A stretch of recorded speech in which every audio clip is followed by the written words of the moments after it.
Interesting. I didn't know you wrote scripts. I'm here telling people, we're raw and we're unscripted, and you're like, oh, I finished the script. I'm like, I sent you the scripts for that first week. It told you on the script where to look on each different planet and say what it was. when did you send this to me? When I asked you to do This Week in Destiny the first week. Oh, that was back then. I haven't had a migraine all week until But now. no, I What thought. do we know? Talking to Respawn really is just like just a whole new world, like a whole new reality. Okay, the reason why I write the scripts and try and actually I do stick to the scripts is because when I put the video up on YouTube, I can save the document as notes, or to like not a Word document, but as text to then put onto the video as subtitles, because it's easier than kind of translating what I'm actually saying. Because if it's got subtitles already written out, you might as well do it. Yeah, and actually being good. Especially if you're kind of saying critics from, the Empire hunt on Europa, and that could be interpreted a completely different way when you don't use. Yeah, it's very clear who does proper captions and who lets the auto caption AI do it. Because no, it does not do a good job. So yeah, although it takes a bit of extra work, but try and get it done.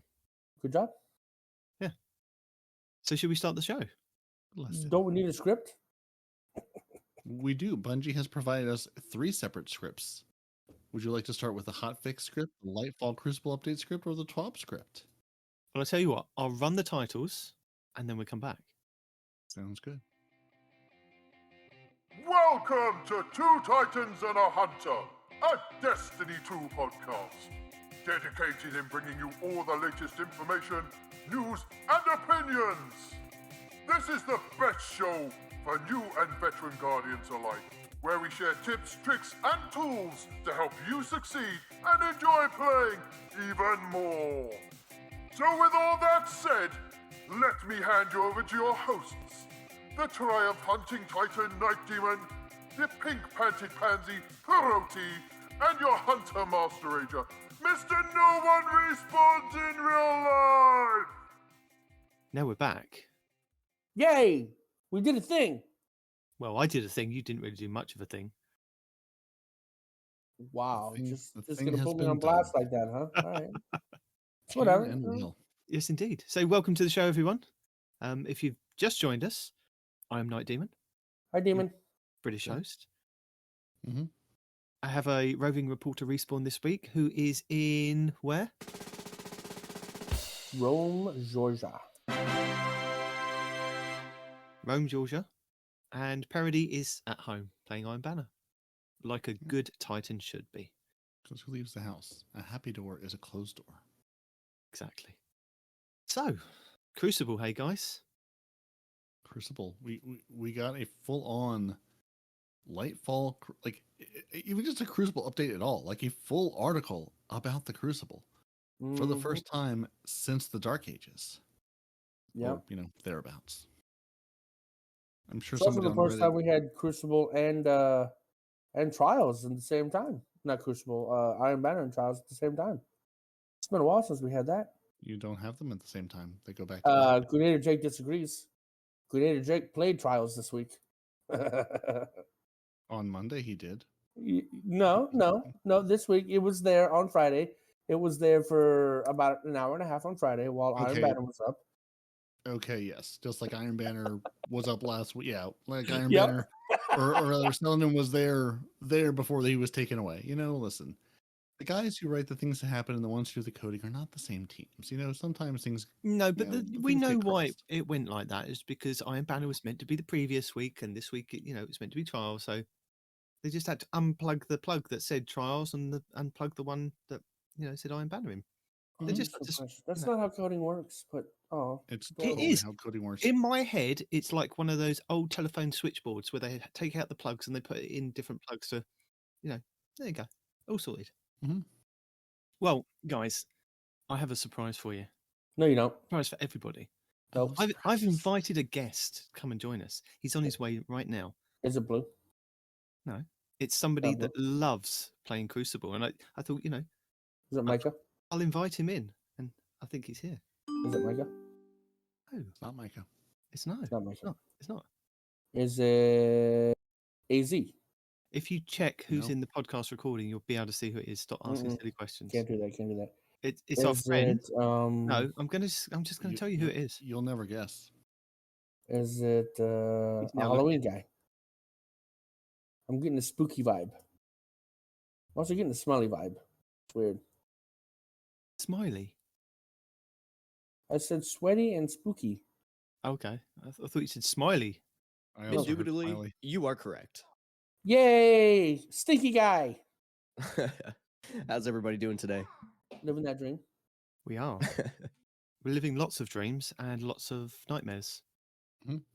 all at the same time, simultaneously. Agreed. But That you have sounds right. cheered us up by joining us this week, Mr. Sweaty Spookz. Thank you You very love much for Crucible? I didn't know that. popping Yeah, in. absolutely. Thanks for having me. I mean, when you dropped on your head as a child, did you lose a bet? No, I'm curious some why he people likes act- PvP. Some people actually enjoy Crucible. That's not a thing. Unless you've got brain damage of some kind, nobody It's enjoys totally it. a thing. look, I know that Sweaty loves playing Crucible, and he does a lot of trials, and he's gonna he's very competitive with his Crucible play, and I know you aren't, and I didn't know if you were going to be here this week because you said you might not be here, so I thought I'll invite Sweaty to come and speak to us and tell us all about Crucible, because there's no point in asking you because you don't like it. I did play it though. I played quite a bit of Iron Banner this You week. play a little bit. Peroty and I play a little bit more than you, but Yes. SweatySpookz plays a hell of a lot more than us, all put together. Perhaps. I've seen your streams. You play with But is he leading his country in Iron Banner playtime? That's really the question here. Ooh, are you? Well, I signed the lease for trial, so I mean that's where my mainstay is. However, on my free time, I'll go wherever I am to go. Nice. So if Yeah, you're new pretty to the much. show and you've never heard of SweatySpookz before, Spookz, tell You're people lost. about you, where you're from, and what your star signs are. No, I mean, actually, no, what you main, Oh, no, and you're a Vertigo. and what podcast you represent. Absolutely. So, ladies and gentlemen, my name is SweatySpookz, representing the Blueberry Lounge podcast group. My co-host would be Native Raider, the Titan main over there. So he can stay there. We're going to be a couple of hunter talk here today. Isn't that right? Yeah. Oh dear. Anyways, so yeah, I live in Canada, East Coast, a place called Prince Edward Island, and yeah, I guess my Crucible adventure kind of started. I would say I probably Beyond Light, I guess, would be whenever I started taking it seriously. Shadowkeep, I was curious, but I was still quite frustrated, actually. So much so that I took a look back to see when was the first time I put my toe inside of trials. And that goes all the way back to season 10 with a 0.43 KD. So humble beginnings.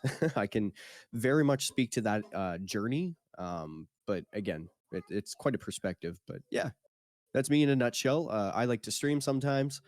Mostly I'm starting to figure out what the commitment schedule is, because so far it just seems to be spontaneous or whenever I feel like it. Yeah. Tuesday seems to be a good day for streaming because folks want to get their rows. I'm in there myself playing comp, so Tuesday is a great day. And Saturday evenings at I'll say what? Think we start at 10 p.m.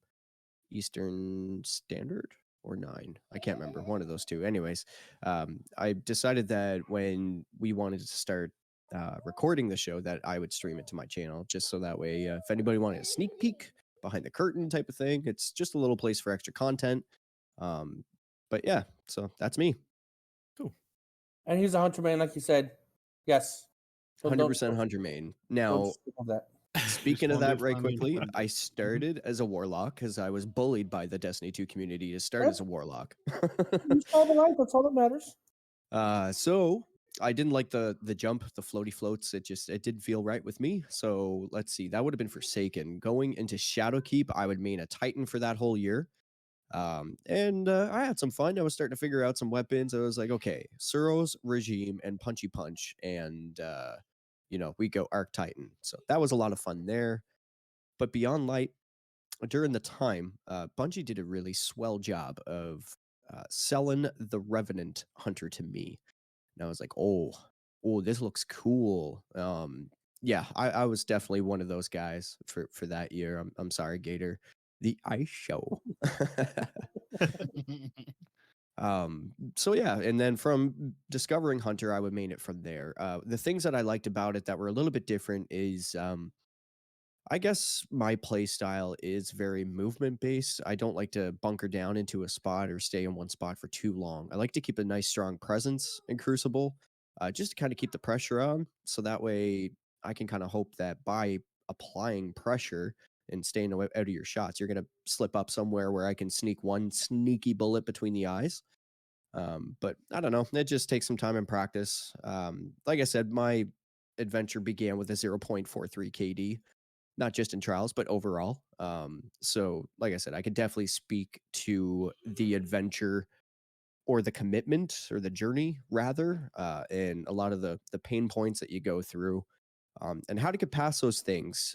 One of the biggest deterrents that kept me from Crucible actually was just not my tilt, but other people's tilt.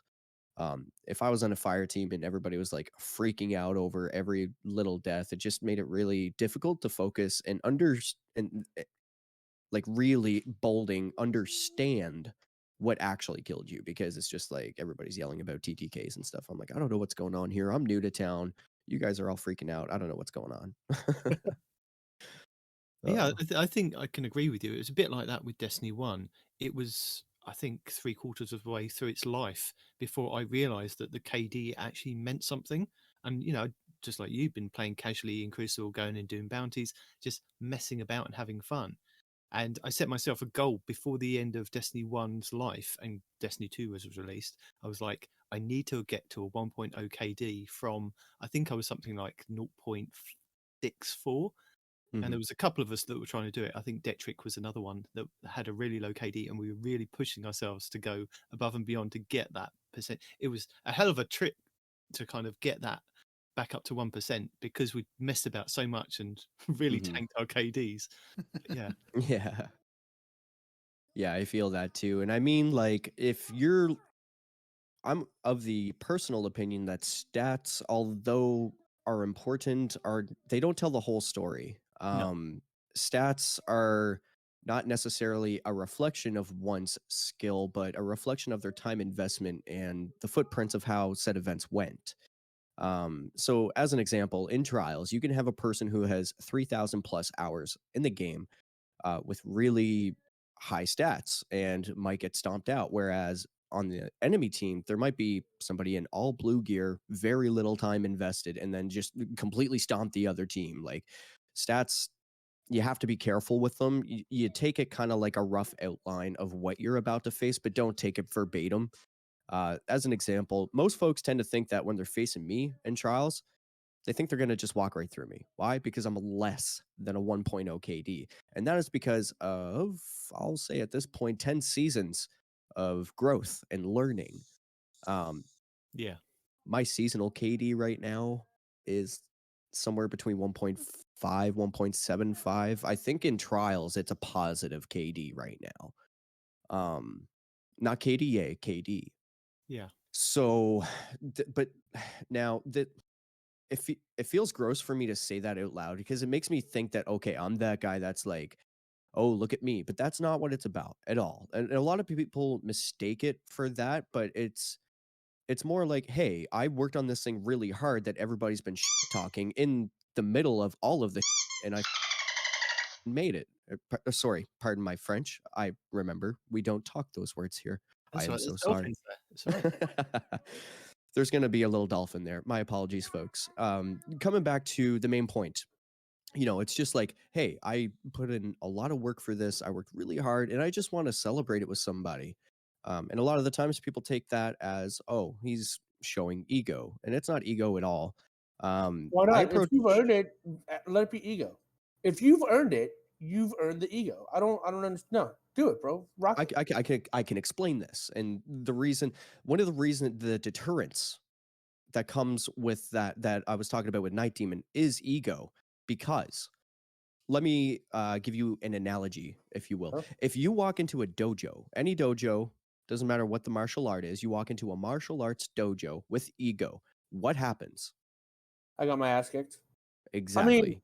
You're I immediately would humbled. have potentially, maybe, possibly gotten my ass kicked if Now, that ever was a thing. No, we'll let's go with flip the first coin, and you walk into that dojo with complete open-mindedness. You're honest with folks, like, hey, I haven't done this before, but I'm willing to try this out. Those folks are more likely to give you a hand, right?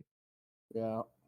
Exactly. So, I mean, when it comes to fire teams, like, I came from a background of a solo player because, I mean, everybody just looked at my KD and they were like, I don't want to mess with this guy. Because if we start losing, I lose glory points in comp. I won't be able to go flawless in trials, things like that. So I really had to work at it. And now I'm at the point where I'm helping other folks. And my adventure in Crucible ultimately is what led me to this podcast first and foremost, and then secondly to, you know, the extended communities. And this adventure also blossomed into the Blueberry Lounge, the idea of the underhero, not having a place to go to train to become the hero, you know, that sort of idea. But, you know, BBL isn't strictly just PvP. I mean, I understand the importance of PvE, and I require that loot in order to go into PvP. So I like to often say the good trade-off of having a good PvP friend that, you know, isn't got their head in the clouds, rather, is that they can go, hey, I don't really overly enjoy PvE, but I need to get this thing done. You help me get that done, and I'll help you get your PvP stuff done. I got you, bro.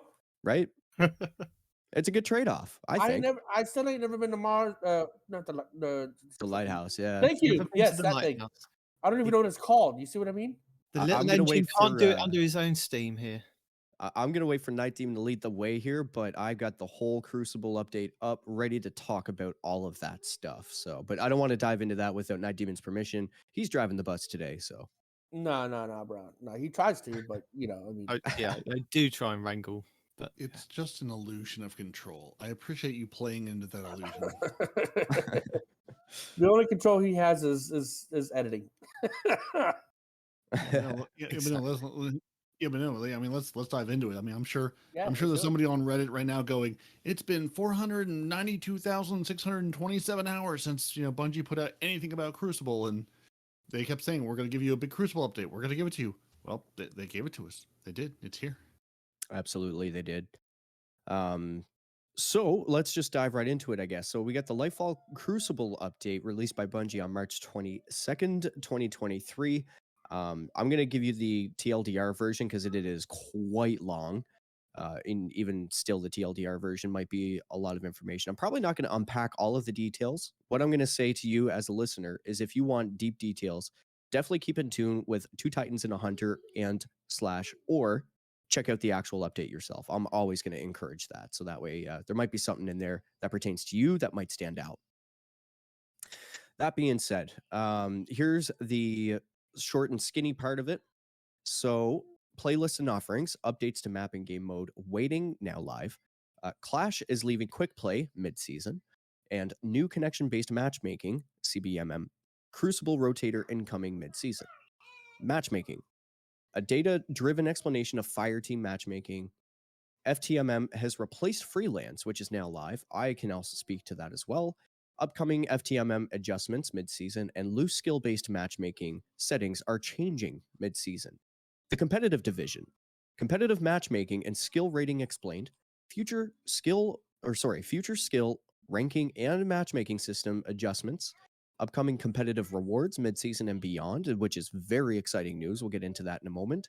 Quality of life improvements mid-season and beyond. Moving on to Iron Banner and Trials of Osiris. Upcoming Iron Banner plans future seasons. Trials of Osiris Labs with new matchmaking rules later this season.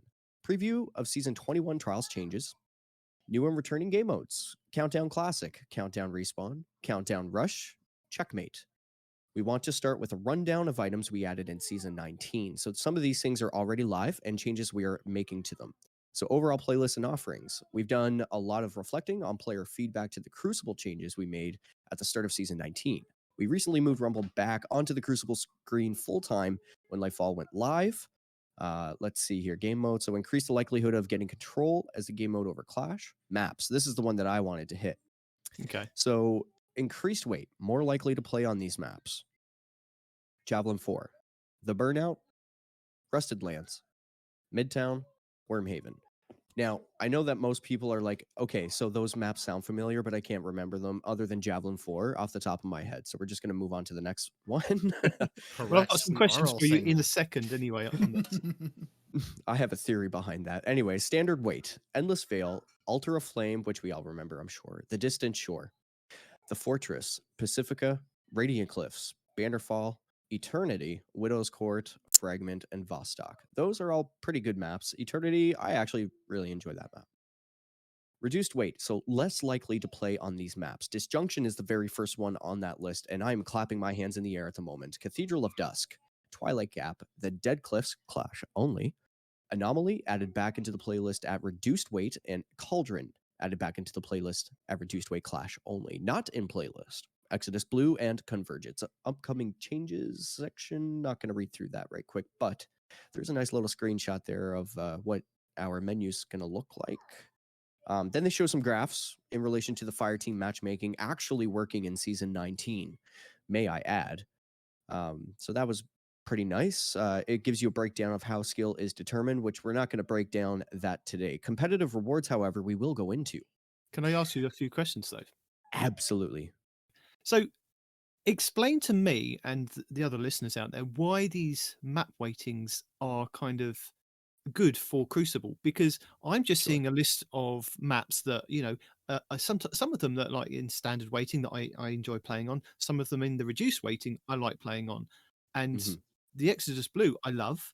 Convergence, I can love it or hate it, but most of these maps I like playing on. There's not one that I remember being frustrated on playing with. I think some of it might relate to, let's see, increase the likelihood of getting control as the game mode over Clash. And then I think they were saying later on that they were moving Clash entirely in the future from quick Yeah. play. So I think these maps are a reflection of that. And that's pretty much the only logical explanation that I could come up with. Now, in terms of Disjunction and Cathedral of Dust, that is Oh, because at the I can understand beginning that. of Season Yeah, 19, they were just like bugged to be up a lot and everybody's sick of them. And Twilight Gap, it's I'm so not long to certain get though. to this, like a specific location with those ones. Those ones are kind of should be, saved for Rift and the longer map gameplay that those maps are kind of built for. Really, I think Bungie's just acknowledging that maybe the majority of the Crucible PvP community who spend most of their time in there are just fatigued from constant long range maps. yeah. And I think they're just trying to bring some more medium range engagements into the rotation versus constant long range. So that's why the increased weighting on like Javelin 4, the Burnout, Rusty Lands, Midtown, and Wormhaven, because those ones are kind of smaller maps. It suits the PvP community better. Is that what we're kind of aiming for? Is it I something think they're that they've just trying listened to increase the pace at which games are moving, I think Okay. is more of what their end goal is. In terms of the not in playlist, Exodus, Blue, and Convergence, I'm not quite certain there, but Yeah, and I think part of it is too, like especially like if you're a lower skill player, or again you get drugged in by your buddies saying, "Hey, let's come play some PvP," to get killed and have to run back into battle just to get killed to then have to run back into battle. You spend your entire match just running back into into battle, engagements, not being in the thick of it, not being ready. So it's really disheartening to go, "Oh, I'm going to spawn in and let me run my way in there just to get killed again and do that over and over again." It's like, why would you ever set foot back in there? Now, that being said, I want to piggyback off of that point you just made there, Peroty, because if we think about OBJ PvP, so objective-based modes, let's go to Trials Point Cap as an example. But nobody plays those. Well, Nobody plays objectives. I mean, that's what you think. I'm out here desperately trying to play objectives, begging my teammates to play objectives. Yeah, I'm sorry. Yeah. Continue, but yeah, no, I'm very curious to see where they're going with this. No, please. No, you're totally right. I'm just I'm in the boat of hopes. Like I've much like Nitedemon in the terms of I've signed the long-term lease. I'm here for a long time. But in terms of objective-based PvP modes, the thing I hope that Bungie figures out is how it doesn't benefit a team of bubble titans. Yeah. Mm-hmm. Because that's an easy dub. And whenever that's up in trials, I'm throwing if I'm not putting on a bubble titan because there's just no point to it. Now, don't get me wrong. I have totally gone flawless in terms of staying as Hunter, throwing on a Wither Horde, challenging that comfortable Titan inside of his bubble and just like using it like a shotgun, direct hitting him and watch a bubble go bye-bye. But no, to be real though, like if you're wanting to go flawless though, you are throwing, if you aren't putting on a bubble Titan for those cap points, because that's where the benefit is. And you get 3 of them with the overshields and the barricades, like there's just no beating it. And I just hope that Bungie can figure out a way that that's not the W. Like it needs to be fair for all classes because there's no counter to it. And that's the thing. And I think that's a lot of what Bungie's looking at right now for Crucible is, okay, well, this is really good play. People are really liking this power fantasy, but what's the counter? If the counter is to run away, that's not an effective counter, you know? Yeah, especially on objective mode where you have to, like if it's about zone control or zone denial, having a way to say, no, this is my house, I live here, and having a way to counter that, is I mean, that's what we saw in Fortress the entire time was the strat was throw bubbles down and, bubbles and Wither Horde and hope for the best. Exactly. But they do say that they've kind of addressed that, didn't they? They said that next time that Iron Banner comes up around and it is Fortress, you'll see significantly less bubble Titans because of the way that they've adjusted the way that the bubble takes damage and what it can take damage from. And we've seen a couple of Fallout videos and other people doing testing on what it now does. Although, again, in Iron Banner this week, I still saw people in bubbles. No, you're going to see a lot of Starfire protocols. Yeah. But as a Trials main kind of player, would you like to see a kind of version of Trials that a lot of the kind of sweaty communities use? That is, they set their load ups out before they go into the game, and you can't have 3 of the same subclass, or you can't have 3 of running the same thing. You have to have different characters running different subclasses to make it fairer for the opposing team. Would you like to see something like that implemented in Trials so that when you're queuing in, it'll stack you into your team of 3 players, but won't let you face the other 3 until you've adjusted your subclass to be something that isn't like 3 bubble Titans? No, I don't think I would. Only because that's going to significantly drive up match times. Significantly. You get somebody like the idea of a raid where in between encounters, everybody's AFK for like half an hour at a time. I don't think that's going to work. Okay. I understand your logic. Your the roots of where that's coming from, though. I totally understand your thinking pattern behind that. But I don't think it's going to work. Now, I think what Bungie has done was good enough where you can't swap off of your exotic armor piece, because I didn't realize it at the time, but that was a big problem. And I didn't realize it's what I was facing because I had never done it myself. And I was like, okay, so suddenly everything started to make sense as to what things were happening and what I was facing, and just being completely unaware of it, but still like having to fight it. It's the same thing as fighting the cheaters. It's not fun, honestly, but at the end of the day, you just get better in terms of skill because that's what you have to face and that's what you have to best. But anyways, not to say that's what you should do to get better, because that's obviously not that's not the play. You heard it here first. Cheat to improve. No. Now, is trainer like infinite health kind of thing, or no, cheating in terms of being at flag A and then glitching across the screen to flag B in an instant and somehow getting a headshot snipe out of nowhere in the middle of a gunfight type of cheating. So you don't like the sword skaters, the well skaters, the titan skaters, the skating I'm fine with, because skating is well, a proper use of your manipulating kit. a glitch, though. Well, they're manipulating something that's not supposed to be doing a thing. Yeah, it's network manipulation. Yeah. I mean, like that's in the game, though. There's a difference between doing it in the game and literally someone coming out of nowhere, sniping you, and then they're back across the map, and you're going, "There's no way you made that shot from there. That's just simply not possible." Or my favorite one is whenever somebody is just like W straight keying in the middle of the air, comes around a corner, hip fire, headshots, a sniper out of nowhere. It's the second they come around a corner, like. Yeah. Oh yeah, and when they're sliding or jumping through the air, and you're like, how? Yeah, like hip fire, and yeah. Fluffy actually faced somebody who could one tap kill you with a body on a sniper, which didn't make sense to him because the whole team was doing it, but he wasn't sure if it was just glitching and like registering as a body when it was a headshot. Like he wasn't, we Right. weren't really sure what was going on there, but it just looked a little sus.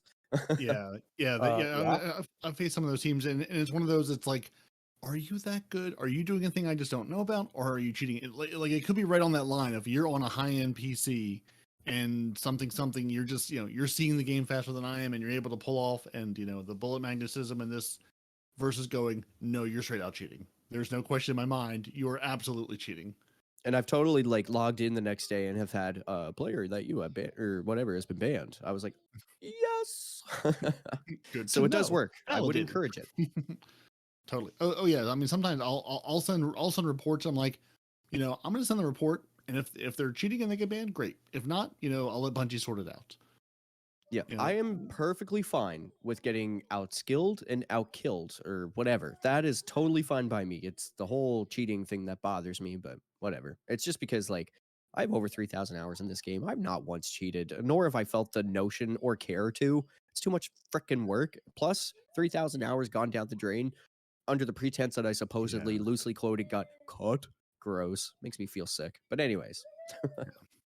Now, would you also like, in that same vein, would you like the over 30 or over 40 division of PvP to step into from time to time to play people that are?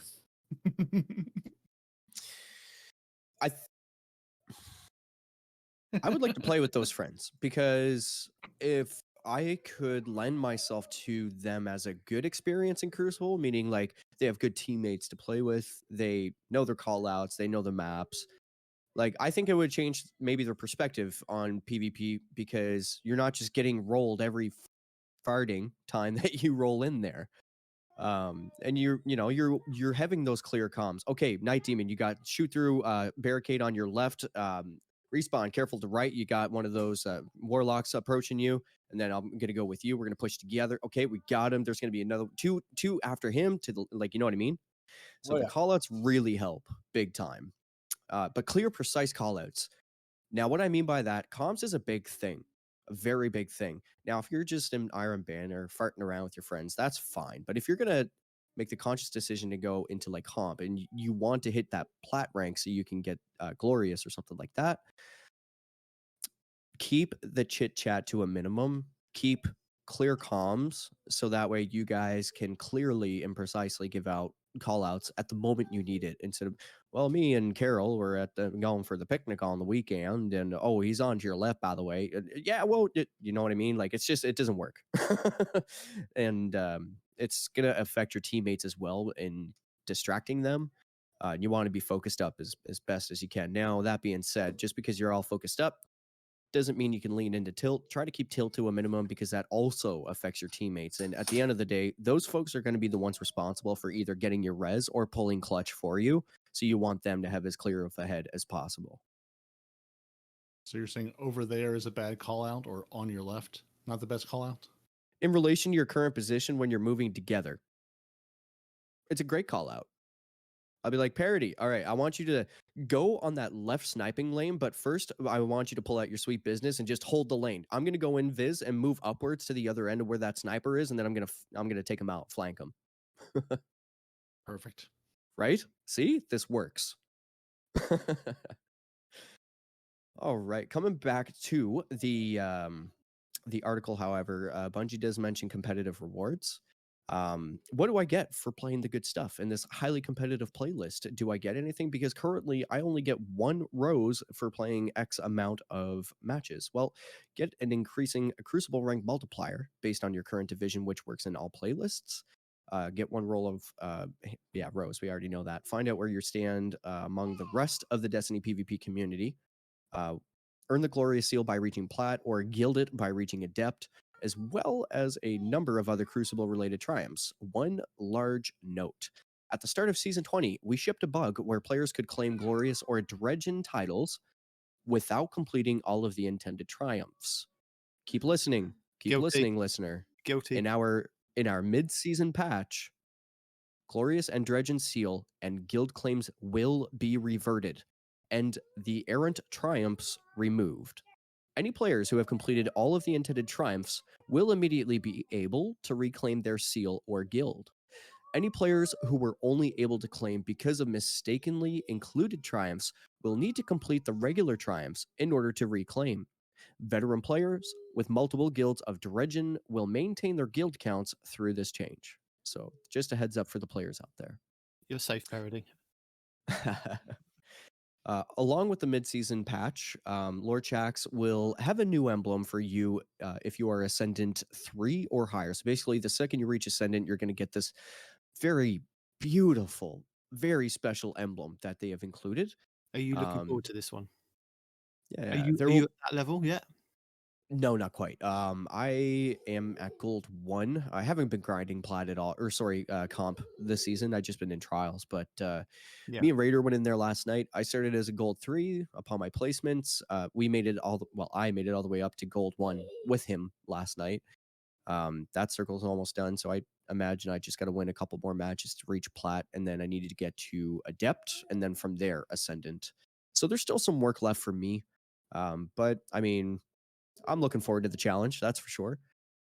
Let's see here. That does look awfully good. I'm not often motivated by emblems, but I like the multiple characters in it. I like, the classes represented. That's nice. That's something that I'm not saying I'm going to go for, but that's something that that's a nice reward. That's something that would be fun to have.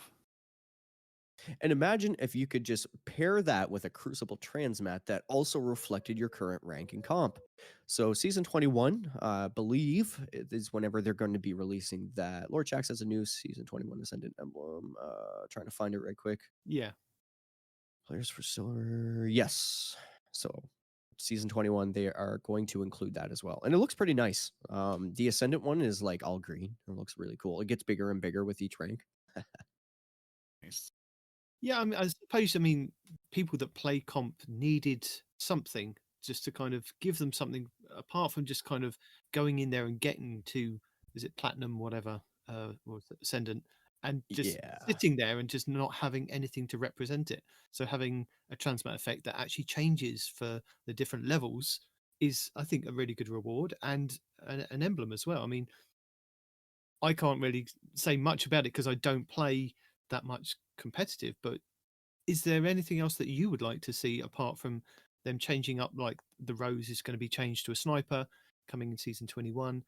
Is there anything else that you would like, or is this kind of a good fix for now? This is a great start. Fantastic start. If I could add anything to it, I would say whenever you get let's say the seasonal comp weapon for, well, presently right now is Rose, right? Let's say once you hit Ascendant, or sorry, not Ascendant, sorry. Let's say once you hit Platinum, then you would get an ornament of that weapon. But then once you hit Ascendant, you would get an even better ornament of that weapon that is yours to flex, right? I think people would grind stupid amounts just to get those two ornaments for that weapon. Like, people do it already for trials right now. Like, let's take a look at the last weekend over the Immortal. Like, it was absolute highest population it's been in probably forever. I don't even know when. I think it was ever, actually, if I'm not mistaken, highest to ever population because of that. So you put the right loot incentives, people are going to play it. I think the problem that they're facing right now is without that loot incentives, what folks are facing are like the 1%ers that are going to play it anyways, which, those folks are playing at end of seasons. Like, I would be one of those folks. So what I'm saying is, at the end of like Season 19, whenever you're playing comp and you're playing, trials and all that, you have to, what people tend to forget is you're facing the hardcore crowd. Like, there's other games coming out, people are checking out and stuff leading up to Lightfall. So if you were playing those crowds, like, kudos to you and a tip to my hat. Yeah, of course it was hard because those are the absolute hardcore players that play this game, myself included. So that being said, whenever I have to face Fizzle and comp, when I have to face Walla, when I have to face iFrostbolts and ZK Mushroom, when I face those folks like on the daily in comp, give me something for my time.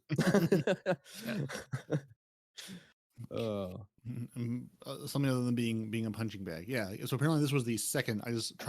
Per trials report, 3.5 million trials matches is the second highest all time in D2 Trials of Osiris. only the first quote revamp week in September 2021 had more at 4.7 million. So yeah, I mean, massive numbers. And for, you know, the other one would be the, hey, we fixed trials and brought it back. Of course, everyone's dipping a toe into that. And the Immortal being, you know, an accessible weapon and just being able, I mean, I played enough trials this weekend to, you know, I didn't go flawless, but I was able to get 8 or 9, you know, got my rank up high enough to unlock the Immortal to then I could go turn in my 8 or 9 engrams for, you know, tries of the Immortal. So I was able to go in as a squarely, I mean, 0.9, 0.8 KD player, probably 0.5 in trials, and still get loot out of it that I felt good about. Yeah, it wasn't the adept one, but I was able to go in and I just solo queued the whole weekend, you know, got a 7 win card thinking, oh, I might get something cool out of this. And, you know, didn't, you know, 7 wins over many, many losses, but I was able to go in and get loot out of it, which is all like someone at my skill rank. Like that's all I wanted out of trials. Let me go in and get something out of it. You mean to tell me that you were just able to go into trials casually and just have a good time and get loot? This is blasphemy. Yeah, he lies. Oh, total blasphemy. I ended up with like 8 or 9 immortals. Unfortunately, it gave me like almost the same roll on all of them. So apparently I'm turning them in wrong. But you know, I never did get like the one. I think I got one with target lock on something garbagey, and then like one with hatchling and something. I'm like, these might be decent PvE rolls. They're worth playing with. I deleted most of them, dude. But yeah, but it was target lock and something else garbage, like target lock and something stupid that does not work with target lock. Oh. So, but now like it's available to me. Like I have that unlocked in the focusing, so now I can just go into trials, screw around, have a good time. And Immortal's a great PvE weapon as well, not just for PvP. Oh, totally. Yeah, I mean, honestly, and that's why I go hit trials. That's why the summoner I got from trials, the Aisha's Embrace I've got from trials at one point. Those are my PvE weapons. Like I use them in PvP sometimes, but yeah, I'm mainly going in, just like you said earlier, I'm playing the PvP end game for the PvE weaponry. Mm-hmm. So you see how this works, listener? I, the PvP main, and Peroty, the PvE main, both have a common interest in loot and can help each other accomplish our goals. Imagine. Yeah. And with your something powers combined. Something I just want to point out to listeners. Mm-hmm. I don't know whether I was wrong in listening to what the last word was saying last week when they were saying all you need to do is get 7 wins on a ticket and you can go and purchase an adept version of the Immortal. Peroty did. That was incorrect. Yeah, that was incorrect. Yep. Peroty went in and did the testing. That hasn't changed. He did try. He had to get to the rank to unlock it, and then he could purchase the Immortal, but it wasn't the adept version. You have to have an adept version of that weapon unlocked first before you can, Before you can do that. That is correct. Before you can kind of any other week. But I think they were speaking from the point on the Last Word podcast of that they'd already kind of gone and got all these adept weapons, and they then don't need to go flawless each week to go and get that weapon. They just need to get a 7-win ticket to then repurchase it. So I think I'd missed out some of the information because I wasn't 100% sure on that. So I just kind of there was a basis to when that was at one point true. Not this particular weekend, however, that they're referring to. That was never a thing. However, I believe it was Shay or was Wrath. You could get a Passage of Wealth, or was it Passage of Wealth? No, I forget what it is. Give me 1 second. It's a passage of what? Passage of what? One of the passages. Yeah, it's where like you get extra rewards at the end, whatever. So if you, oh my gosh, I can't. It's bothering me that I can't remember it. I think it's Passage of Wealth. It does say on the card. If you look on the cards, it does say that you get double the amount of drops, don't you, for wins? Yeah, and that was the thing. So, like, even if you had lost your flawless on the card, as soon as you hit 7 wins, you could turn it in. It was a bug, but the pretense was in order to gain access. No, it's not Passage of Wealth, because the pretense was in order to gain access to said card, you would had to have gone flawless at least once at some point during said season, and this would have been at the end of a season. So it would have been easier for folks to do it at that point. But no, that isn't the case this time, unfortunately. I did have folks try that and test it for me as well, and it didn't work for them. Yeah, and to be fair, like you go your card, you go see Saint 14, and you say Trials Engram. Yep, I've got that. 50,000 Glimmer. Got that. 50 Legendary Shards. Yep, my Passage of Mercy, 1 of 1. I had 7 wins on the card.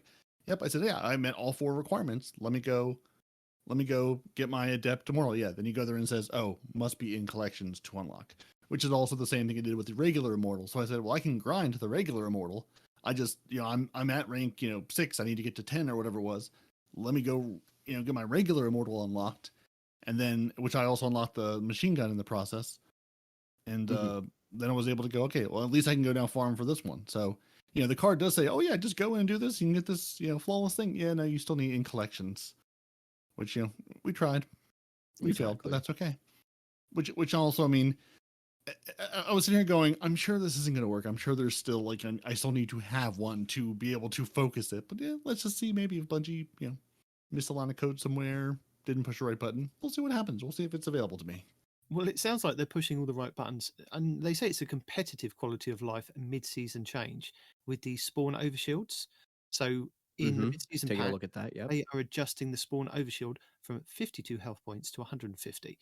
Now, surely that should be across the board and not just competitive. But I see the benefit in competitive because there's many times in like regular games where you just kind of get spawn trapped and killed over and over again. So maybe it's something they'll put into competitive and then bring it slowly over into the regular quick play and Iron Banner and anything else that they kind of need it in. But yeah, I agree with that change. That does need to happen.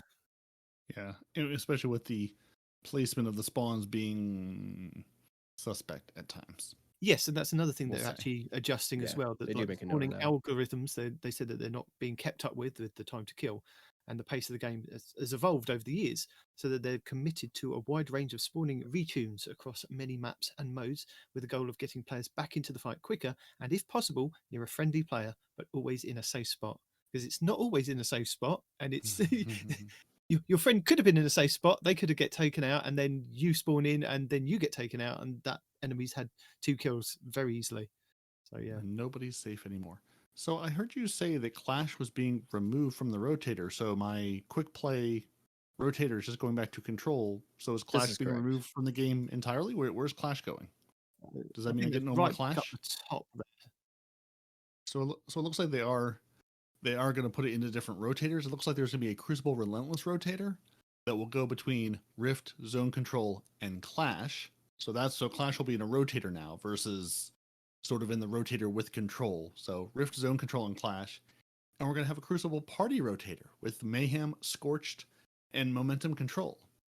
So it looks like we're going to have 2 different rotating playlists up every week. The Party one with the, the more fun, silly game modes, and then the Relentless one with your Clash, Rift, and Zone Control, which I think is a great change. Because there's a lot of times I love to go in more, more momentum control, more mayhem. Hey, I missed the last week. Momentum control was up. Oh, I've got one more shot at this. I have to remember when it is. I've been saying we need the action sack playlist from Halo forever. Just give me sort of a silly party mode. Get people into Crucible, let them have a good time. The Crucible Party Rotator seems like maybe a baby step in that direction. What do you guys think?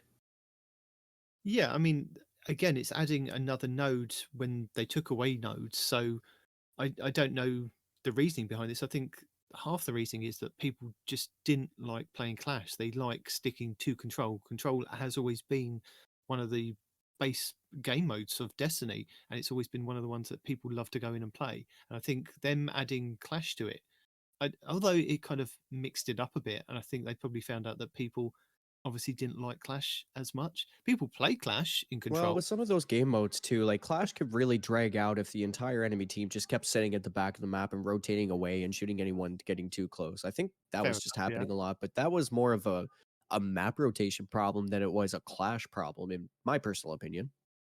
Yeah, I mean, you never know whether, they haven't put it here into like their graph forms or pie charts and said that, this is how many people have been dipping out as soon as it got to Clash. But I think some of those times that's ultimately what's happened is that they'll find that people just dip out when it is a Clash match and come back in when it's a Control. Yeah, I suspect those are likely your PvE players that are just trying to get bounties done or something similar to that effect. Yeah. They do say that when Iron Banner is up, the Crucible Relentless Rotator will be out of action. And when Trials is up at the weekends, the party rotator will be out of action because it will be both of them will be replaced with Iron Banner or Trials respectively. That seems very silly, though. Well, quick play is going to be replaced with Iron Banner, and then when Iron Banner's gone or not around, then it'll be quick play in Trials.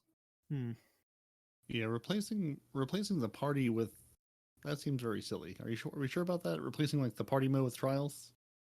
No, it's Crucible Relentless Rotator, which is Clash, Rift, and Zone Control. We will be replaced by Trials at the weekend when it is active, and the Crucible Party Rotator, Mayhem, Scorched, and Momentum Control will be replaced by Iron Banner. Okay. Yeah. It's still interesting that they're taking those rotator. I mean, I guess it makes sense. It's you take the rotator out for the new rotation thing to come in, but interesting.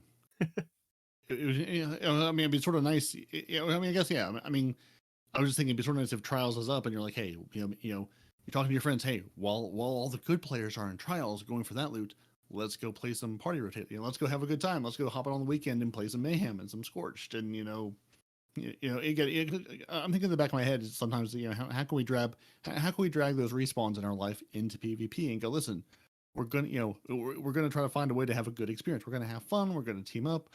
Maybe we win. Maybe we lose. Maybe there's some good loot after this.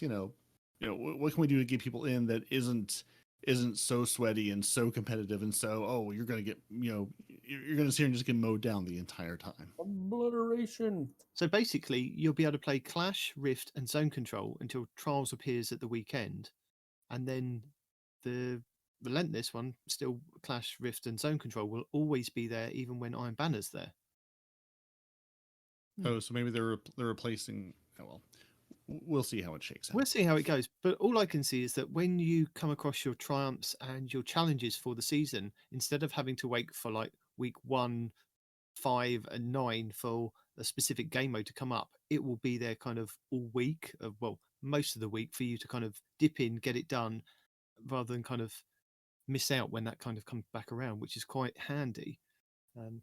So yeah, there's a lot of things to explain to people now, especially when they come in. Blueberries come in and they're like, "What's this Mayhem? What is Scorched? What is Momentum Control?" And now I can safely say, look at the bottom left of your screen as you're waiting to be matchmade. It will at least vaguely explain to you what's going on. Yes, in the competitive division, Rumble and private matches will always remain an always-on option. Good. Are you a fan of Rumble, Sweaty? Oh yeah, especially Rumble. Like if I want to go and just get into gunfights immediately to test out a weapon or to test out a perk, like Rumble is not the place to go where you hope to come out with a positive KD or anything like that. What Rumble is for is you go in there with intention, working on something specific. And what you do is you approach it as a 1v1v1, and you stay back, make sure nobody's coming up from behind you, check your back all the time, and then as soon as you see a ping, just start approaching them. Just like I said, just make it a 1v1 all the time if you can. Yeah. I do better in Rumble than I do in any other PvP. I think Rumble is the easiest to win out of all the other game modes, because it's like, my mentality is like, even if it's just a half of a second, like in regular PvP, it takes you the half a second. Are you a teammate or are you a bad guy? Because they don't always highlight red. You know what I mean? So in that half a second where you're waiting for them to turn colors, or you're trying to debate whether or not this guy is friendly, well, he's already started opening fire on you or whatever. But freaking Rumble, just you get a bullet, everybody gets a bullet. You know what I mean? There's no thinking about it. It's just, you're a bad guy. You're gonna die. I like that. Another reason Rumble is good is because it focuses in on developing your game sense. You get to really understand the heat spots on the map where a lot of engagements take place, certainly over a long period of time. So once you come out of Rumble, you're in a team setting, you're already aware what areas of the map there's going to be engagements happening, and you'll know when to be ready. I won't go that far, but maybe if you were a good player, that's the end result. But well, like I said, going in there with intention, going in with the focus of, okay, I'm going to work on this week, and I'm going to just try and stay alive longer. Maybe it results in lower kill counts, but I'll be alive longer, and that will help me in trials. Things like that. Right. So Iron Banner. There's going to be some changes to Iron Banner. So although many of us love Rift, do we all love Rift, or is that just them saying that they like Rift and we don't really like Rift? I think they like Rift. I enjoy Rift. But do you find it friendly as a solo player? Because they say that it isn't. No. It's as friendly as everything else is. Yeah. It's absolutely luck on the draw. Sometimes you jump in with 5 randos and you're like, we're going to be a mob of people and we're going to run this ball and we're going to win. Or you find 5 people playing Clash and Rift going, I don't know what the objective is and I refuse to participate. Well, basically, they're going to update the Iron Banner with specific twists to address factors of just being in their solo, as well as new twists that they're cooking up that they're going to speak about at some other point in time. Not now, not today. And they're also looking at the way to decouple the challenges for earn a daily reputation bonus, which is if you didn't realise that you have to go in and play a certain amount of games to get an added bonus to get the pinnacle to drop, but then that will give you a percentage towards ranking up quicker in Iron Banner. So they're looking at a way to kind of split that to kind of just give you that bonus and the pinnacle separate. So they haven't come up with a happy solution as yet. I'm quite happy with the way it works at the moment because you could play the first day and get a pinnacle on each one. Well, actually, no, don't worry. Ignore me on that one because you could. Will do. And then they changed it. Yeah. You could play on each character and get the bonus to stack up, and then they changed it because there was a glitch. But that would be a way of doing it, wouldn't it? That if you have the 3 characters, if you play like the 3 games, you get your pinnacle and you get the 3 bonuses from each. And then it'll only go to 4 if you play the second day and get one of the pinnacles. You've got that total bonus at the beginning of the week rather than having to wait till the Friday reset. That would make more sense. But, they'll come up with a way that they want to do it and make us all happy. But Trials, they've got a couple of tweaks in the Trials of Osiris during Season 20. So they've enabled the Fireteam matchmaking, which heavily prioritizes matching like-sized teams against each other. So 3 versus 3, 2 and a 1 versus 2 and a 1, and 1 + 1 + 1 versus 1 + 1 + 1. And they found that it works. Sweaty, as you've played Trials last week, and Peroty, of course, you played last week, did you find this has been the case when you were playing Trials? Did you find that it was matching you up against other similar skilled teams, or not similar skills, same size teams? Sorry. Peroty, I'm curious on your experience because I definitely have a lot to say on this. I'll say, yeah, I went in, I solo queued the whole weekend, a couple of different days, sometimes pre-flawless pool, sometimes after. And yeah, I mean, as a solo player going in, it was either, 2 + 1, 2 + 1, or 6 of us together. I don't think I saw a single instance where I had in the past where me as a solo player is going in against a team of 3. I don't think I didn't check like every single one, but honestly, I only go to check when we're being stomped. Like, hey, this feels like a team of 3 who's just absolutely coordinated stomping us versus, okay, it's 2 guys and 1 blueberry who runs off over there into the corner every time. Yeah. So, I mean, it felt, again, me and my, albeit limited experience with it just this one weekend, it felt pretty good. It felt like it was actually taking into account, are you in a team or are you solo queuing? Yeah. For me, there was 2 separate experiences within the same weekend. There is prior to the flawless pool, and then there's the flawless pool.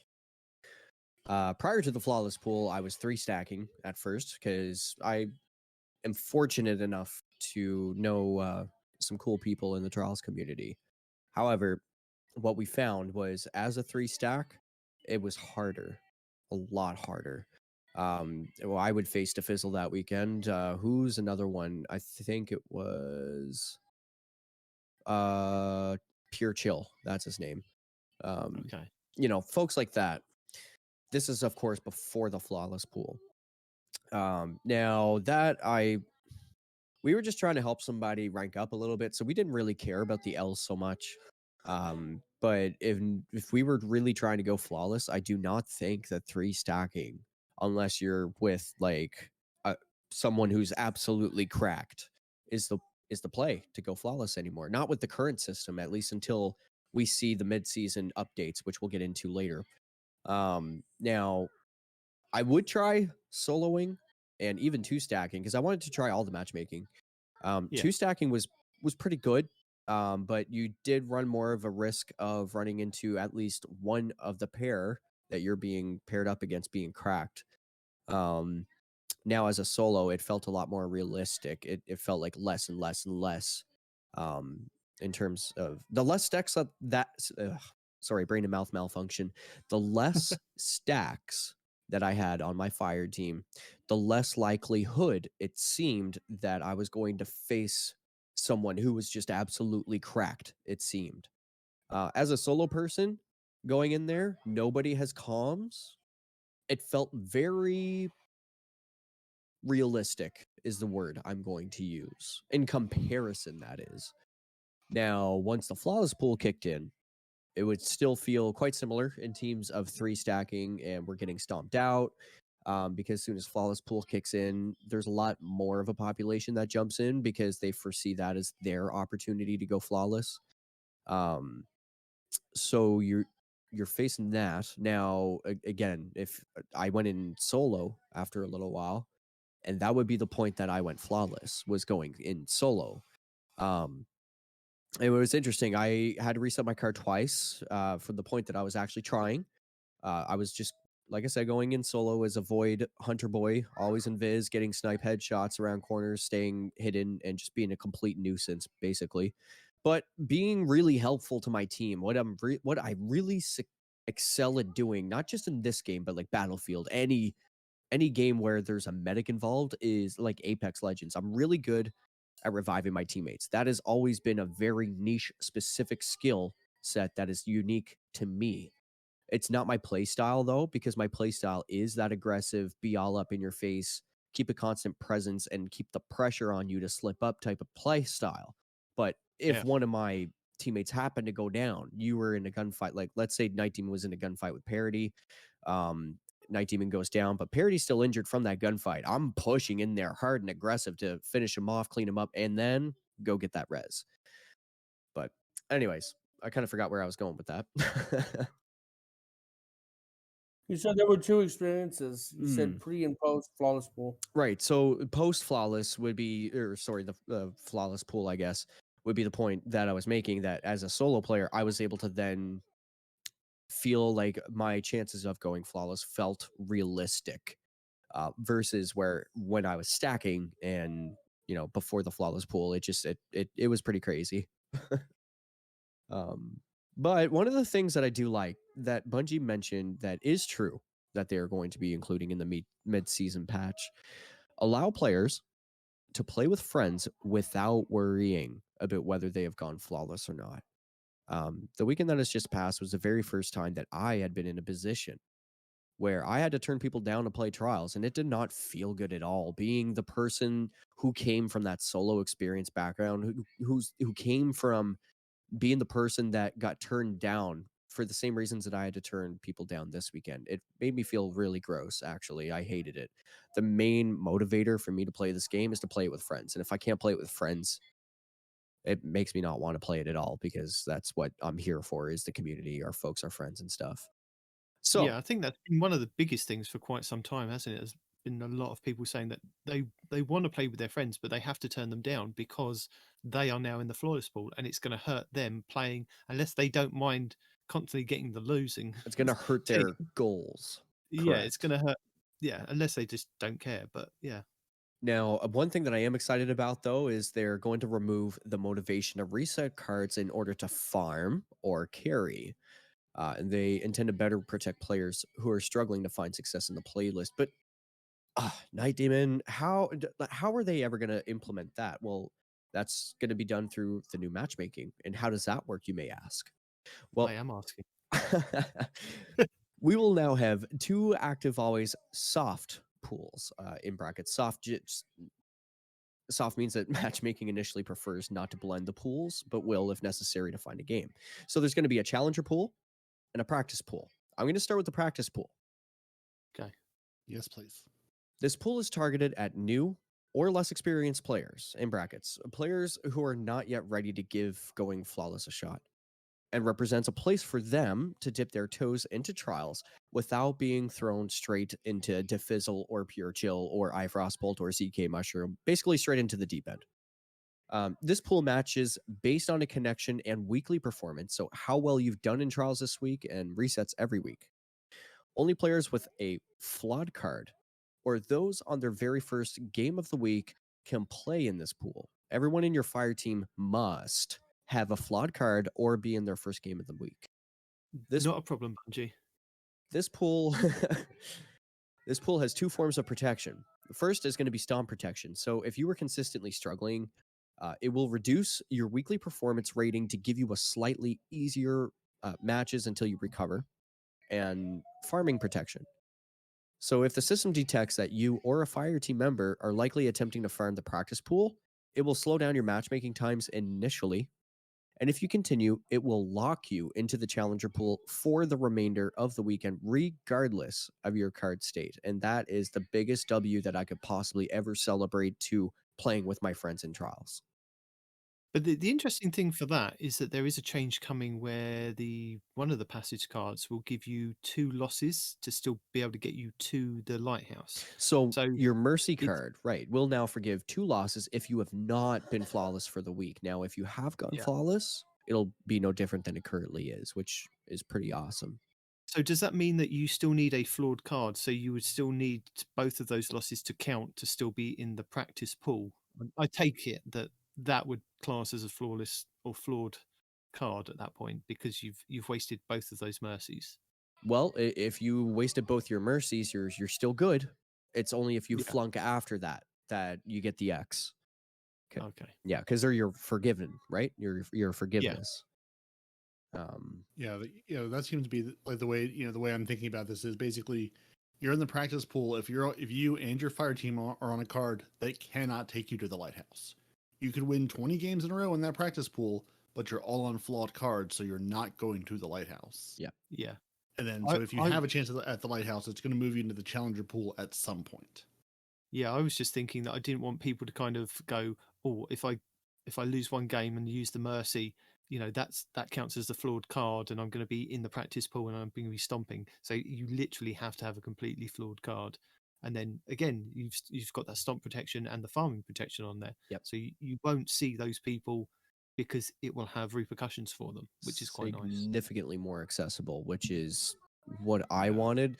Like trials, yeah, sure. Like I like to play trials, whatever. But like it's not, like I said, the main motivator in this game, regardless of the playlist, no matter what you're playing, is just to play with your friends. And if I couldn't help my good friend Peroty or Nitedemon or Respawn doesn't need help. He's great at PvP, believe it or not.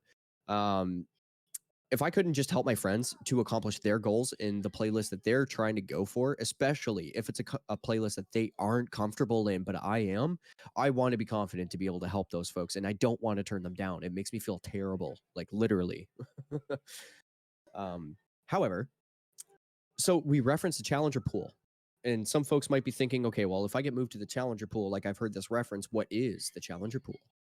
This is where most players, like myself probably, who currently play trials on a week-to-week basis and who want to go flawless will play. It represents an experience more like the original iteration of trials in D1 without the focus on making games more difficult as the card progresses or after you've been flawless. Now, this pool matches based solely on connection, and I do have something to say about that. There was a weekend where they enabled just connection based matchmaking in trials, and it was the best trials weekend I have ever had. It felt very realistic. Yeah. There is no matchmaking based on tickets, wins on tickets, or wins, weekly wins, or skill. Players who have any card with no losses, including a card after reset, or those playing with someone in their fire team that has a card with no losses will be placed in this pool. So that's how it's kind of a part of the protection for the practice pool as well. So that's extremely encouraging for someone like myself that I mean, I'm going to call myself a trials veteran that wants to. We feel trials at its best when it's popular, and there's a lot of people in there. You're being challenged and facing all types of skill varieties and seeing build niches, like instead of just the meta. Like I can't tell you as a trials player how refreshing it is to come up against a niche player who maybe niche is skilled in bows, as an example. You have to rethink your approach to that player. And because if they play passively, but they're close enough where they could be aggressive, like you are really walking a fine line, and you just have to really weigh your odds. So it introduces a new dynamic, and for someone like me, I find that exciting because it's like, sweet, I'm gonna learn something new today, and if I learn something new, then I can help my friends who maybe are a little nervous of the PvP realm, and I can try and pass this on to them as they're dipping their toes in, and who knows, maybe they'll end up enjoying it. But yeah, so that's pretty exciting. And the update to passages. So we talked about the Mercy. There's wealth as well. So the wealth passage will reward extra trials rank on every win, and the amount rewarded increases as your major rank increases. So that's going to be fun. There's going to be some changes to the Gilded Flawless title, which has been my absolute top #1 commitment for this expansion. I've been saying this season, but I really mean this expansion, is to get that Flawless title. And as it stands, I'm actually quite close.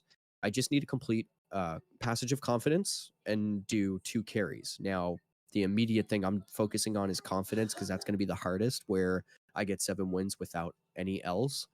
And then from there, I just focus on playing Trials with my friends, and I'll get it done. But they want to bring it more in line with Gilded Glorious title and better reward dedication, along with individual and team skill and trials. So they're going to make it a little bit more accessible to acquire that at some point mid-season, I'd say. They're also going to provide a new Flawless emblem, rewarded for going flawless without ever trailing in any of your wins. So that sounds like a confidence card emblem once you get that done. Experimenting with changing the main trials game mode to be zone capture elimination, which has been renamed to Dominion. And the last note here on trials that we have a new introductory quest to better onboard players into the trials environment. And I would suspect that, that would involve the practice pool for folks like our good friend average D2 player across the way that may end up wanting to dip their toe into it at some point. Yeah. So when they changed trials to be like the 2 different pools, like the flawless pool and the non-flawless pool, were you a fan of that when it initially came in? Because as an average player myself that wanted to go flawless and didn't want to have the potential of facing all those people that had already done flawless a billion times that weekend, knowing that they were in a different pool kind of gave me a bit more confidence to go into trials, the latter end of it, to go and see if I can get flawless. And I have once since the D2 has been around by myself, when it was, I think it was the solo playlist, which, was still really hard, but I managed to do it. And I was quite confident, in going in there and hoping that I would be matched up against similar skilled players on the same cards. And it gave me the confidence to do it. But I just wanted your take on it as somebody that, as you said, you have to turn people away now, thinking that, you don't want to spoil their enjoyment of trials. What did you think initially, and then has it kind of deviated from what you initially thought? Oh, absolutely. I only got into PvP out of spite. Literally, that was what got me into PvP. When I first story time. When I started in Forsaken, like I said, my environment at the time involved some IRL friends that kind of like peer pressured me into the game, and I got bullied into Warlock, etc. They were all PvE groups, which was totally fine.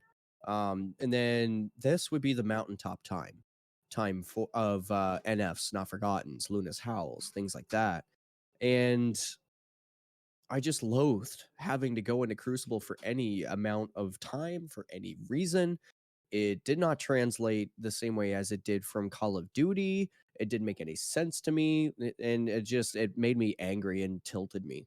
And that was my own fault. So that was a me problem. My own tilt turned me off of the game.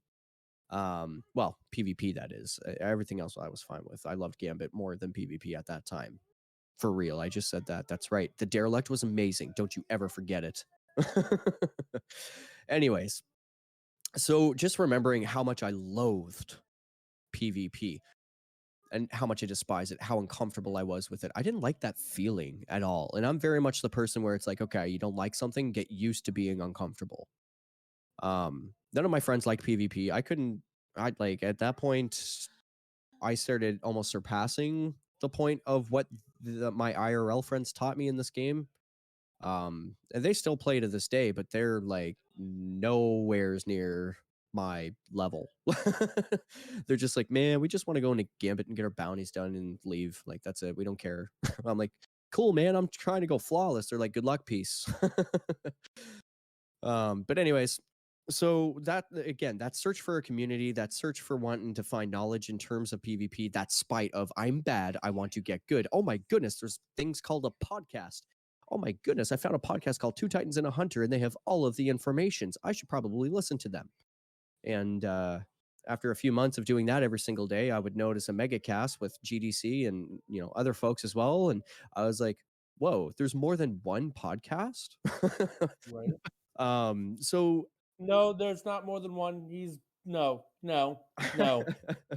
There's only 2 Titans and a Hunter. This man suffers from brain damage. Don't listen to him. So after I started diving into the podcast, I started finding the sources of information that I would need to answer the questions that I had. And it would take a lot of time and a lot of patience. So I would join various clans. I would join various communities. I would never really stick around too long just because, I don't know, you start in a new Discord, you're new to town, not one person says hi. Like, it feels awkward to begin with. So I would just never. Not the 2 Titans and a Hunter Discord. We welcome you. We hang out with you. We give you advice. We got whatever you need, homeboy. Well, 3.5 to 4 years ago, you guys didn't have a public Discord. So I was kind of like wandering. And that would lead me to GDC and their Discord first, which, fine, whatever. I would eventually make my way here once you guys open the door. But anyways, so I discovered those folks and I would game with those and I would meet folks like Isakurogi and, some other of the Sherpas that like to participate in a lot of the end game. And there would be a lot of faces, a lot of names, a lot of folks that had a part to play in my, I'll say, education in terms of the mechanics, cones, all that stuff and how it all works. And what I would find, and like anybody who's out there listening, please don't take this as a negative comment at all. But in each of the communities, there would be specific highlight individuals who enjoyed PvP and who may be good, but I wasn't of the skill caliber where I could participate in those end game activities and contribute to the team. I've often felt like a sandbag to those highlighted players. So more times than not, I would have to still find my own way to close that gap somehow. And I would do just that.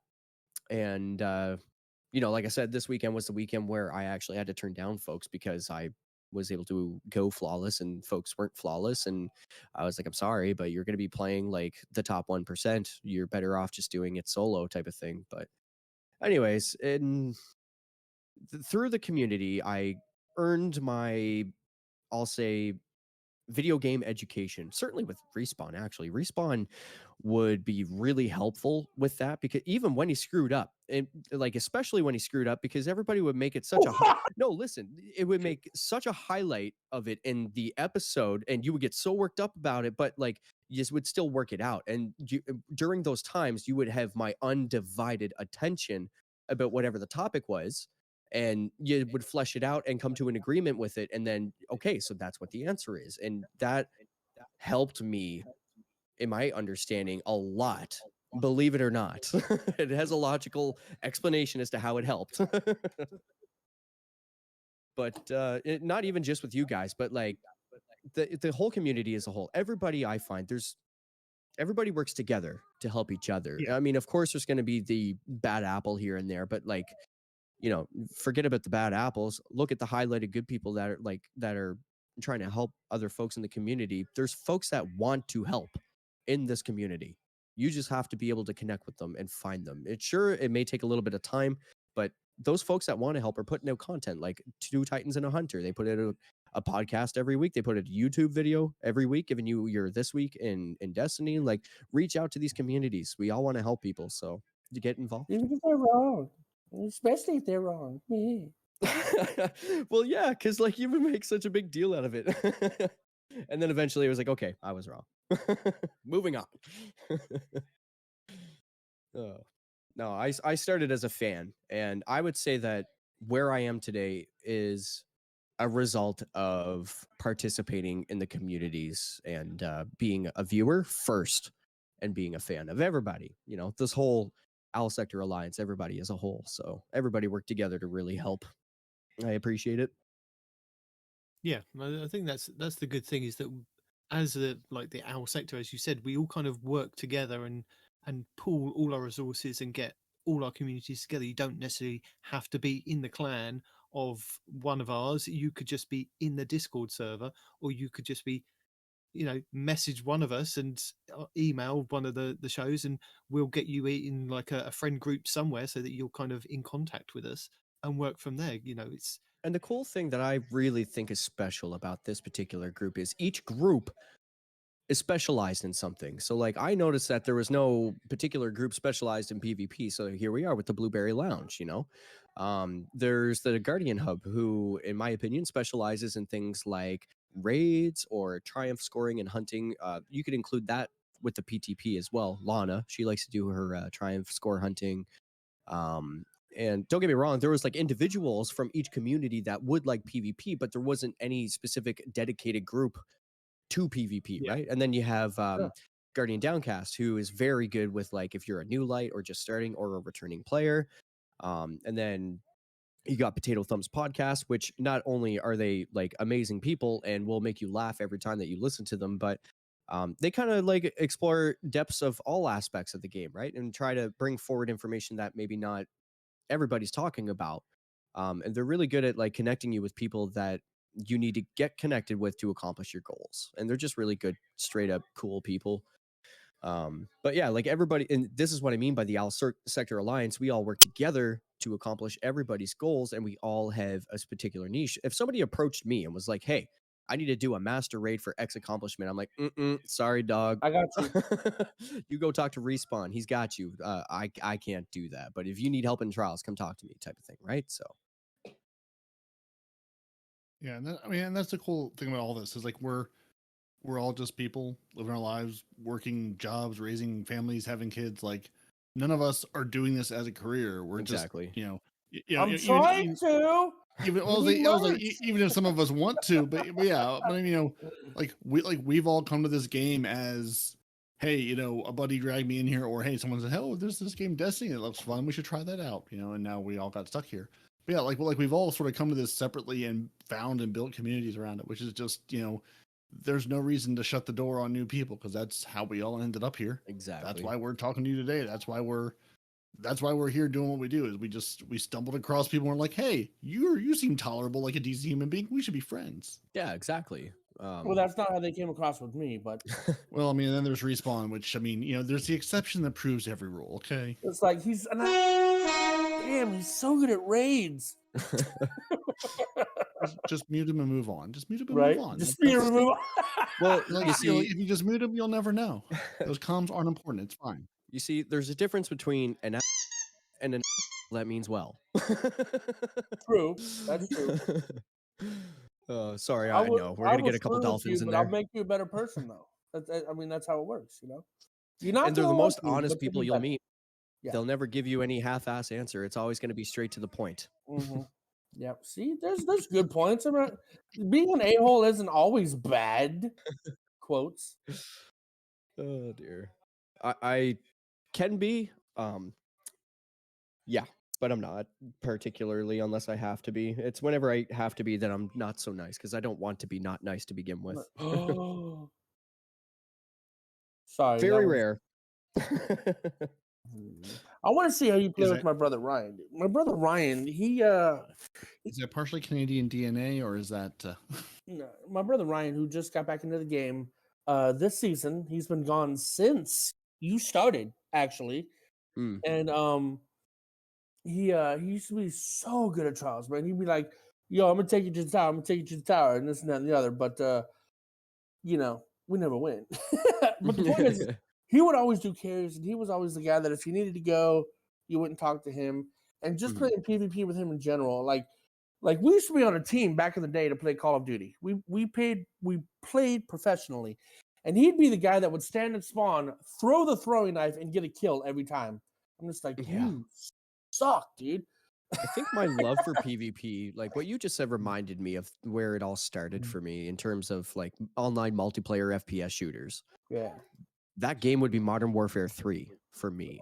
Oh, Because I was very, very good on the sticks. I would turn sensitivity up all the way to max, quick scope, and throwing knife. And like that was my jam. If I seen a pixel move, you were catching my throwing knife, or I was quick scoping you. Like, oh yeah. but I don't know. That's not a very rewarding or skill development gameplay.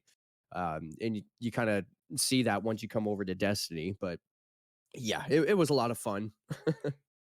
Yeah, and he got so bored at one time he created a new character just to get 100% accuracy on that character. And sure as I'm sitting here, he did too. And I was like, "You have way too much time, kid. Why do we keep dying? I just want to get a glance." Yo, this is not. I don't. No. I'm sorry, Bungie. Let me get this off my chest right quick. There's legendary stuff, right? Play the Respawn rant music. And I get I get that you want to make it more difficult and you want to scale it to how many people are in there, right? And I totally get that, right? But you scaled this particular mission to the point to where it's not fun. You know, it's not challenging. It's just not fun. Mission? Huh? You talking about the Blender mission? It sounds like it's too challenging. Blender? What mission are you talking about? I've no idea. The exotic glaive legendary. Okay. Excalibur legendary. Excalibur. Things. Yeah, like Did you use the Wish Ender? Did you hide where cheese? We're not even there yet, and we're doing multiplayer, right? So whenever I was single player, yeah, no, it was 100 times easier to get there and kill the boss. It took me one try, and I died once, right? Whenever I was soloing it, we've been doing this since the podcast started, and we're still on the second encounter where you got to drop in the hole, and we haven't passed the first part of this encounter. Does it require communication? No, it requires. See, the thing about it is I have two warlocks. I think they're Titans, and they like to hang out in the middle where everything can shoot them. And I've told them there's such a thing as a safety corner, guys. You know, embrace it. But either they're not reading my messages or they're not listening or what. But stop you there a second. Where is there a safety corner in a circle? They're on Xbox. Outside of the circle. Okay. Well, you don't have to go in the circle. Yeah, stay on the outside. You know what I'm saying? No. Stay on the outside. There's a lot of cover on the outside. Make them come to you instead of standing in the middle like, here I am, running around. Ah! Right? Like, no. So what you're saying is be like the Trailer Park Girls and go around the outside, around the outside, around the outside. Yes, exactly. Not even one, but two of them. This is not fun, dude. Limited revives, snipers that take 9,000 bullets to kill. Freaking. I've got the violins prepped for you. Have you heard of Iron Banner? Because I'll tell you, seeing people with the glaive and Iron Banner, there's nothing better than suspending them and just watching them sit there with the glaive and struggle. Nothing better. I don't even care if I kill them at that point. I'm like, you say that, but whenever I was playing Iron Banner this weekend, I did so much better with the glaive than I did with guns. It wasn't even close. I'm not saying you won't. I'm just saying I'm enjoying suspending all of you. Sticking you up in the sky and going, you stay right where I put you. We can still shoot you. If they're not shooting you, they're kind of being idiots. But whatever. They're not. They're sitting there with a glaive going, but I want to hit him with my stick. And I go, no, you can't. We have some new and returning game modes. Ooh. So in addition to the return of the Meltdown map coming in Season 21, a new Vex Network map in Season 22, and the Citadel's Reprisal coming in Season 23. So that's 3 maps that we're going to get for Crucible.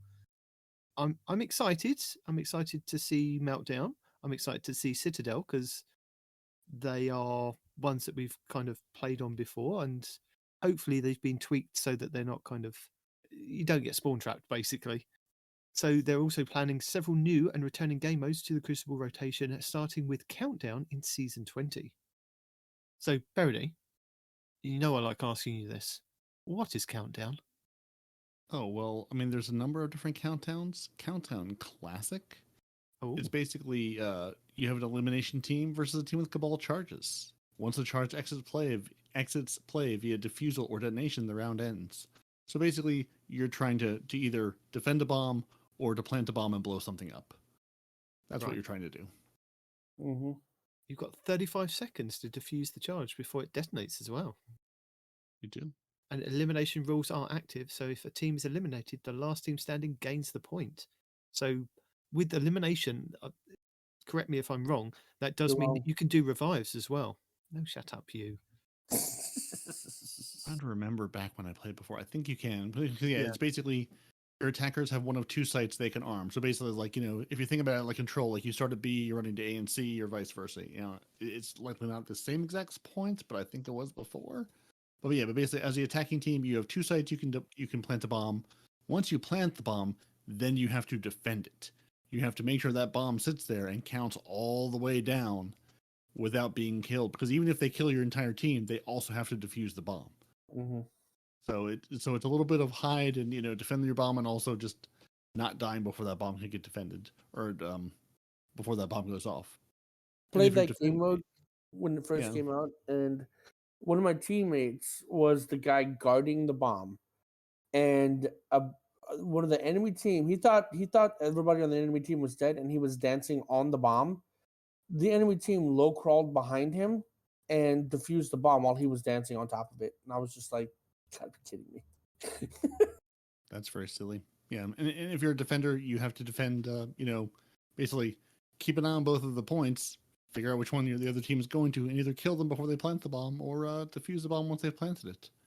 Likely after killing the team, or putting that Titan bubble up and going, I'm going to live in this bubble and defuse this bomb, and I'm going to win the game. And your maps that are going to be available for the Countdown and Countdown Classic are the Fortress, Radiant Cliffs, Pacifica, Midtown, Eternity, and Meltdown when it returns in Season 21. And next we have Countdown Respawn. Not Respawn Countdown. Countdown Respawn. But Countdown Respawn. So From 5. So this is your same experience as your standing countdown, but with no elimination rules. So players respawn after 7 seconds and can be resurrected immediately by another player by spending their revive tokens. Players only have 1 revive token per round. So I guess in Classic you cannot respawn. Once you're dead, but in Countdown Respawn, you guessed it, you too can be respawned. So each of you have 1 token and can respawn your friends.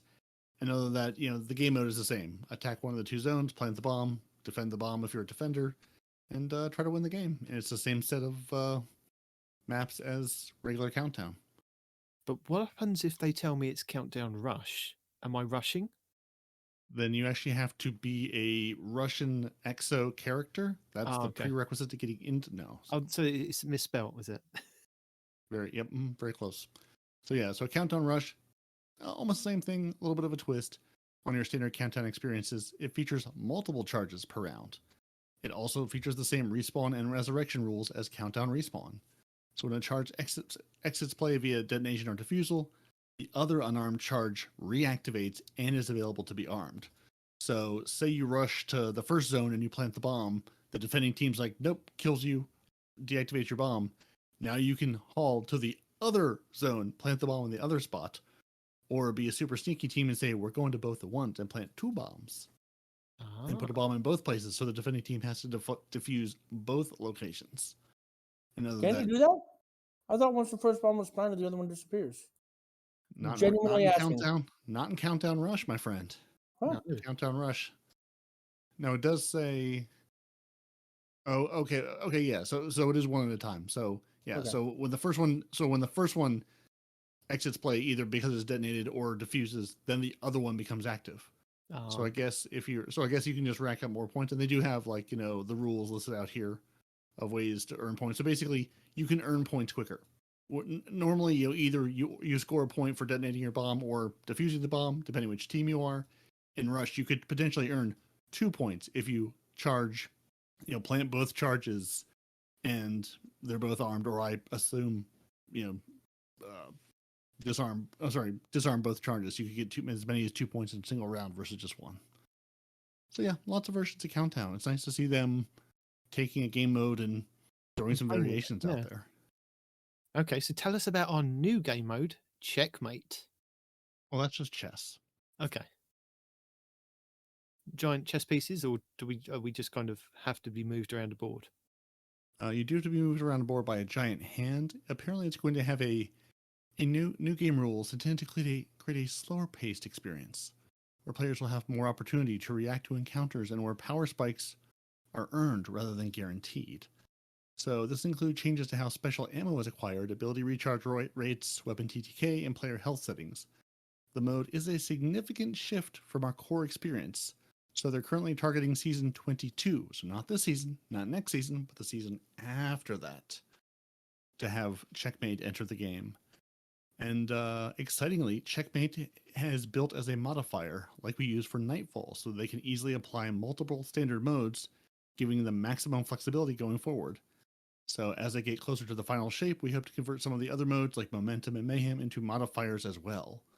So it sounds like we could have basically like you could be playing Countdown Checkmate, where you're playing the Countdown game type, but you're going to have Checkmate game modes where, your weapon TTKs will be different, or you'll have no special ammo or loads of special ammo, or whatever they apply. And it looks like that'll be sort of like a modifier going forward.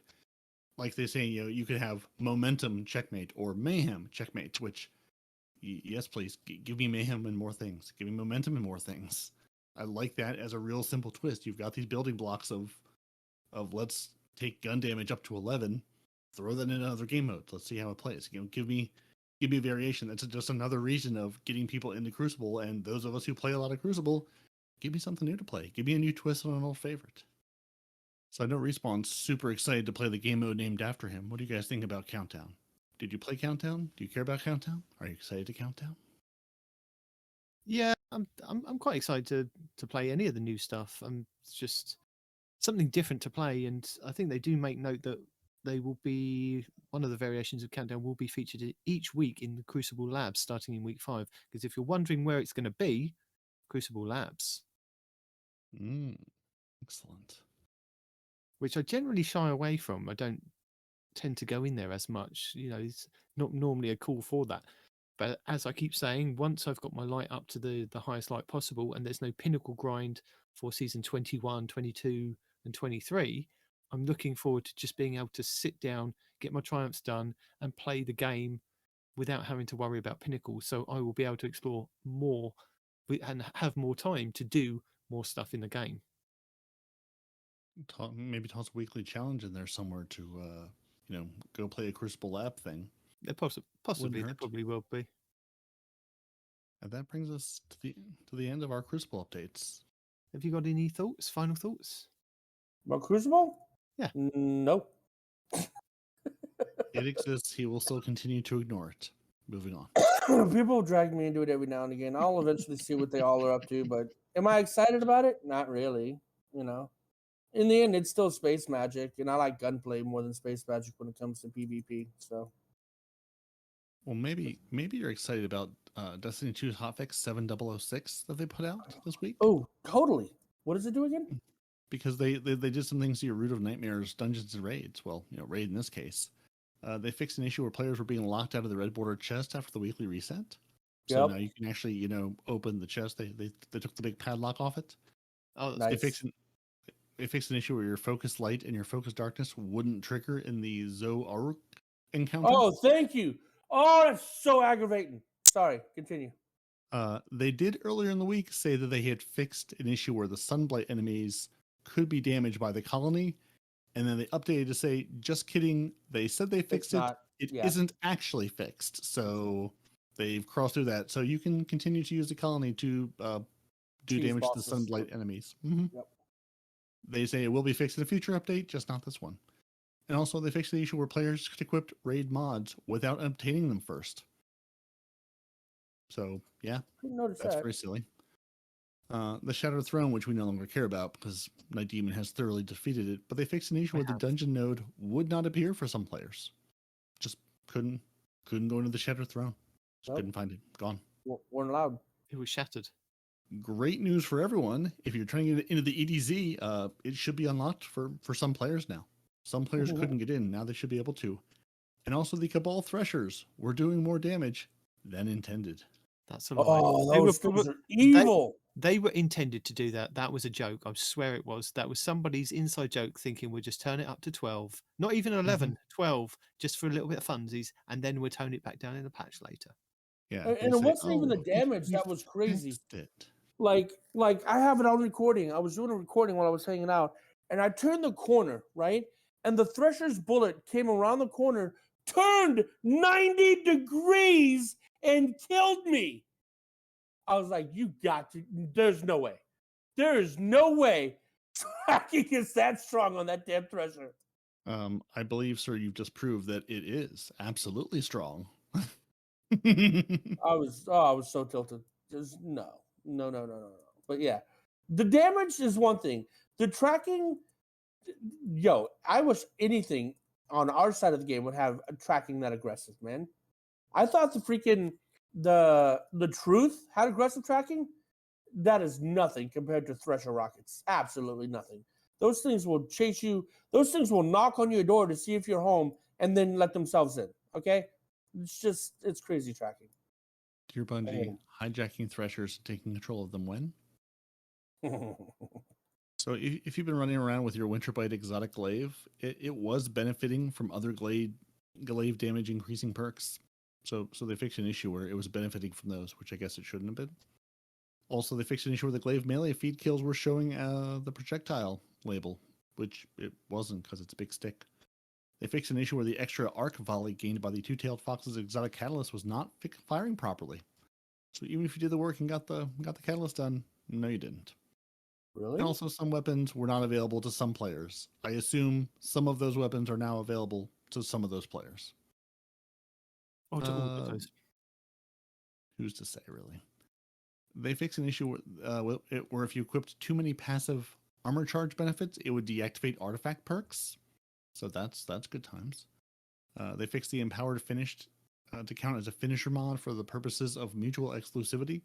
The mod can no longer be equipped alongside a finisher mod that consumes armor charge stacks.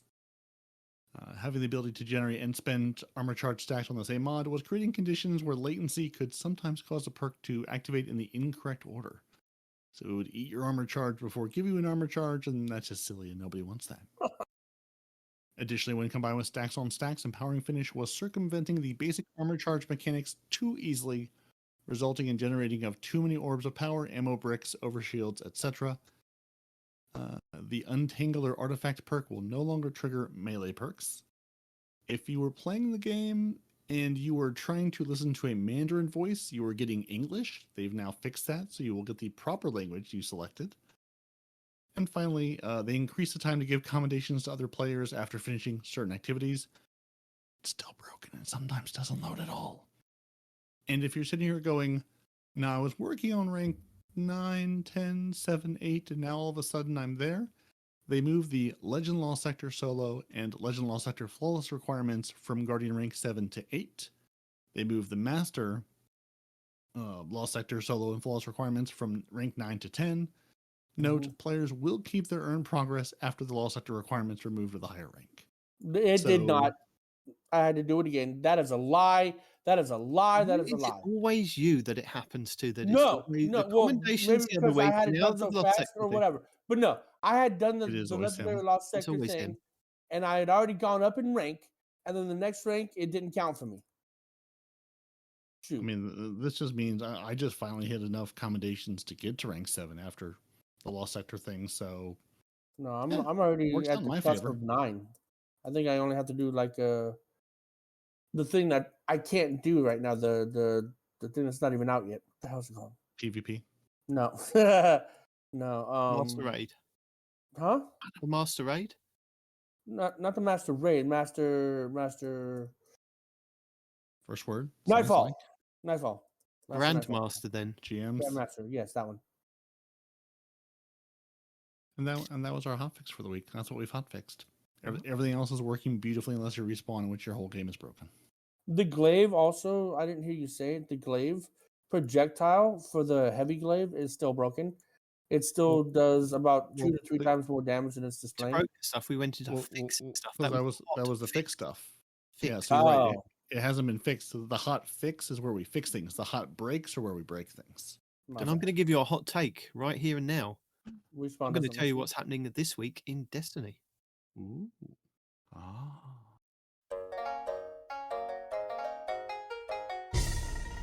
Hello and welcome to the 5th week of Season 20, Season of Defiance. starting on March 28th, 2023. So for week 5, let's have a look at our legacy rotations, starting with the Forsaken expansion. Ready if you are. Let's see what's out there. The Dreaming City this week is at a weak curse level, which means Petrovenge can be found in the Strand and has the Broken Courier mission for the next week. The Blind Well features Scorn enemies and the Plagues, Sicarus and Veracruz. The Ascendant challenge this week will be the Agonon's Abyss, which can be located over in the Bay of Drowned Wishes Lost Sector on the Dreaming City. Next up, the Shadowkeep expansion. On the Moon, the weekly story mission is Beyond. The Trove Guardian is located in Archer's Line, while the Wandering Nightmare is the Nightmare of Jax, Claws of Zevra Wrath, at the Hellmouth. And the Nightmare hunts this week will be Crota, Despair, Fogoth, Fear, and Ghoul, Rage. For our Beyond Light expansion, on Europa this week, Credix, the Dark Priestess, will be the Empire Hunt, Eventide Ruins will be the Eclipse Zone, and the Exo Challenge will be Survival. For the 30th anniversary expansion, we have the loot rotation for Dares of Eternity, which will be on week 1's rotation with the Scatterhorn armor set and the Wild Hunt armor set being available. The weapons available this week will be the Arc Lightweight Frame Bow Arsenic Bite 4B, the Arc Adaptive Frame Heavy Grenade Launcher Blast Batu, the Solar Precision Frame Linear Fusion Rifle Corsair's Wrath, the Void Waveframe Energy Grenade Launcher Deafening Whisper, the Kinetic Adaptive Frame Hand Cannon Dire Promise, the Kinetic Precision Frame Sidearm Enigma's Draw, the Kinetic Lightweight Frame Submachine Gun Escape Velocity, the Arc Adaptive Frame Pulse Rifle Giant 7 Rifle, the Kinetic Precision Frame Submachine Gun Friction Fire, the Void Precision Frame Scout Rifle Royal Chase, the Kinetic Aggressive Frame Hand Cannon True Prophecy, and the Solar Adaptive Frame Fusion Rifle Timeline's Vertex. For the Witch Queen expansion, the Witch Queen weekly story mission is the Cunning, where the modifiers will be Scorched Earth, with Barrier and Unstoppable champions. The Wellspring activity has been updated to include a featured Throne World weapon, Veritas armor, and a weapon pattern as its rewards. For the Lightfall expansion, the weekly mission is Desperate Measures, the Partition mission will be Backdoor, with Barrier and Overload champions, Void Threat, Void and Solar Shields, weekly Elemental Surge and Strand Surge, and the Vex incursion this week will be the Zephyr's Concourse. In addition, the weekly Lightfall reset also refreshes the pinnacle drops for the Node Override Avalon exotic mission on the EDZ. Raids and Dungeons. The King's Fall Raid challenge this week is the 3rd encounter, Golgoroth, called Gaze Amaze. The Gaze holder must stand in the pool of unclaimed light when swapping the gaze. The Vault of Glass challenge this week is the 4th encounter, Gatekeeper, called Strangers in Time. Players must defeat the Praetorians and Wyverns at the same time. The Deepstone Crypt challenge this week is the 4th encounter, Tanix, called the Core 4. Guardians must dunk all 4 cores before each DPS phase. The Garden of Salvation challenge this week is the 2nd encounter, Spy Defense, called A Link to the Chain. This is where all Guardians must receive the Enlighten buff at the same time. And the Last Wish challenge this week is the 3rd encounter, Morgoth, called Forever Fight. Players must not kill the small ogres during the encounter. Your pinnacle raid will be the Vow of the Disciple over on the Throne World, which means all challenges will be available for each encounter. These are the 1st encounter, Acquisition, called Swift Destruction, where Guardians must kill all champions within a few seconds of each other on all rounds. The 2nd encounter, the Caretaker, called Base Information, where runners cannot pick up more than 1 stack of knowledge on each run. The 3rd encounter, the Upender, called Defenses Down. This is where each player cannot kill more than 1 Taken Knight in total. The 4th encounter, Rulk, called Looping Catalyst. This is where Guardians must not lose the Leeching Force before the damage phase. Also, with the Vow of the Disciple being the featured raid, this does mean that you can farm the final boss for a chance at the exotic Pulse Rifle, Collective Obligation. And the pinnacle dungeon for this week will be the Pit of Heresy over on the Moon. Next up, challenges. So for week 5 we have Still Standing. Complete week 5 of the We Stand Unbroken quest for Challenge XP+. Legendary Liberator. Complete a Defiant Battlegrounds on Legend for Challenge XP+. Favoured Warrior. Earn 10 Favours of Justice. 10 Grace, and 10 Zil during Season of Defiance activities. Bonus progress awarded for favours earned during the activity on Legend difficulty. 4 Challenge XP. Friendly Neighbourhood Guardian. Complete a weekly mission from Lightfall on Hero difficulty or higher. 4 Challenge XP+. Unravelling the Sun. Defeat 50 Guardians in Crucible. Bonus progress is granted for opponents defeated with Strand, Solar, and Void ability final blows. 4 Challenge XP++ and Bright Dust. Dredging up Victory. Complete Gambit matches. Earn bonus progress for wins. 4 Challenge XP+ and Bright Dust. Adversaries of Humanity. Defeat 5 Taken and 5 Vex bosses in Vanguard playlists or strikes. 4 Challenge XP++ and Bright Dust. And Righteous Blade. Acquire the Ecliptic Distaff Glaive for Challenge XP+ and Bright Dust. And speaking of Bright Dust, we have our 5th ever verse of the season for the week of March 28th, 2023. Available this week for Bright Dust, we have the Right This Way rare emote for 400 Bright Dust, the Credence weapon ornament for the Trust hand cannon for 700 Bright Dust, the Heartbreaking Entrance legendary transmat effect for 450 Bright Dust, the Biolume legendary shader for 300 Bright Dust, the Jungle Viper legendary shader for 300 Bright Dust, the Disciples Judgment exotic emote for 3250 Bright Dust, the Limitless Subversion Cloak ornament for the Hunters, the Cognate Beat Mark ornament for the Titans, and the Technologic Bond ornament for the Warlocks, each for 1200 Bright Dust. The Celestial Shell exotic Ghost Shell for 2850 Bright Dust, the All-Terrain Explorer exotic Sparrow for 2500 Bright Dust, the Callisto Lancer exotic ship for 2000 Bright Dust, the Karasan Su exotic weapon ornament for the exotic scout rifle, the Jade Rabbit, for 1250 Bright Dust, and finally the Riven Projection legendary Ghost Projection for 1500 Bright Dust. Hello! As a reminder, your daily lost sector will show you a flag outside, which will give you details of threats, shields, champions and exotic armour you will find inside. But if you're new to the game or you're using an alternate character and can't find the flag outside, you will have to run through the lost sector normally to have it show up on your map as a legend/master, which you can either do solo or with a fire team, but you will only be able to earn a chance at the exotic drop when completing solo. Tuesday, March 28th will be Aphelios Rest on the Dreaming City for exotic chests, Stasis Threat, Solar and Strand Surges with Void Elemental Shields, Overcharge Shotgun with Unstoppable and Overload Champions. Wednesday, March 29th will be the Chamber of Starlight on the Dreaming City for exotic helmets, Solar Threat, Void and Strand Surges with Void and Solar Elemental Shields, Overcharged Sword with Unstoppable and Overload Champions. Thursday, March 30th will be Perdition on Europa for exotic boots, Arc Threat, Void and Strand Surges with Void and Arc Elemental Shields, Overcharged Fusion Rifle with Barrier and Overload Champions.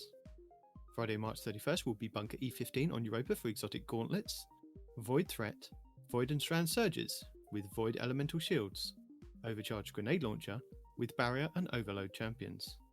Saturday, April 1st will be the Conflux on Nessus for exotic chests, Solar Threat, Void and Strand Surges with Void Elemental Shields, Overcharged Trace Rifles with Barrier and Unstoppable Champions.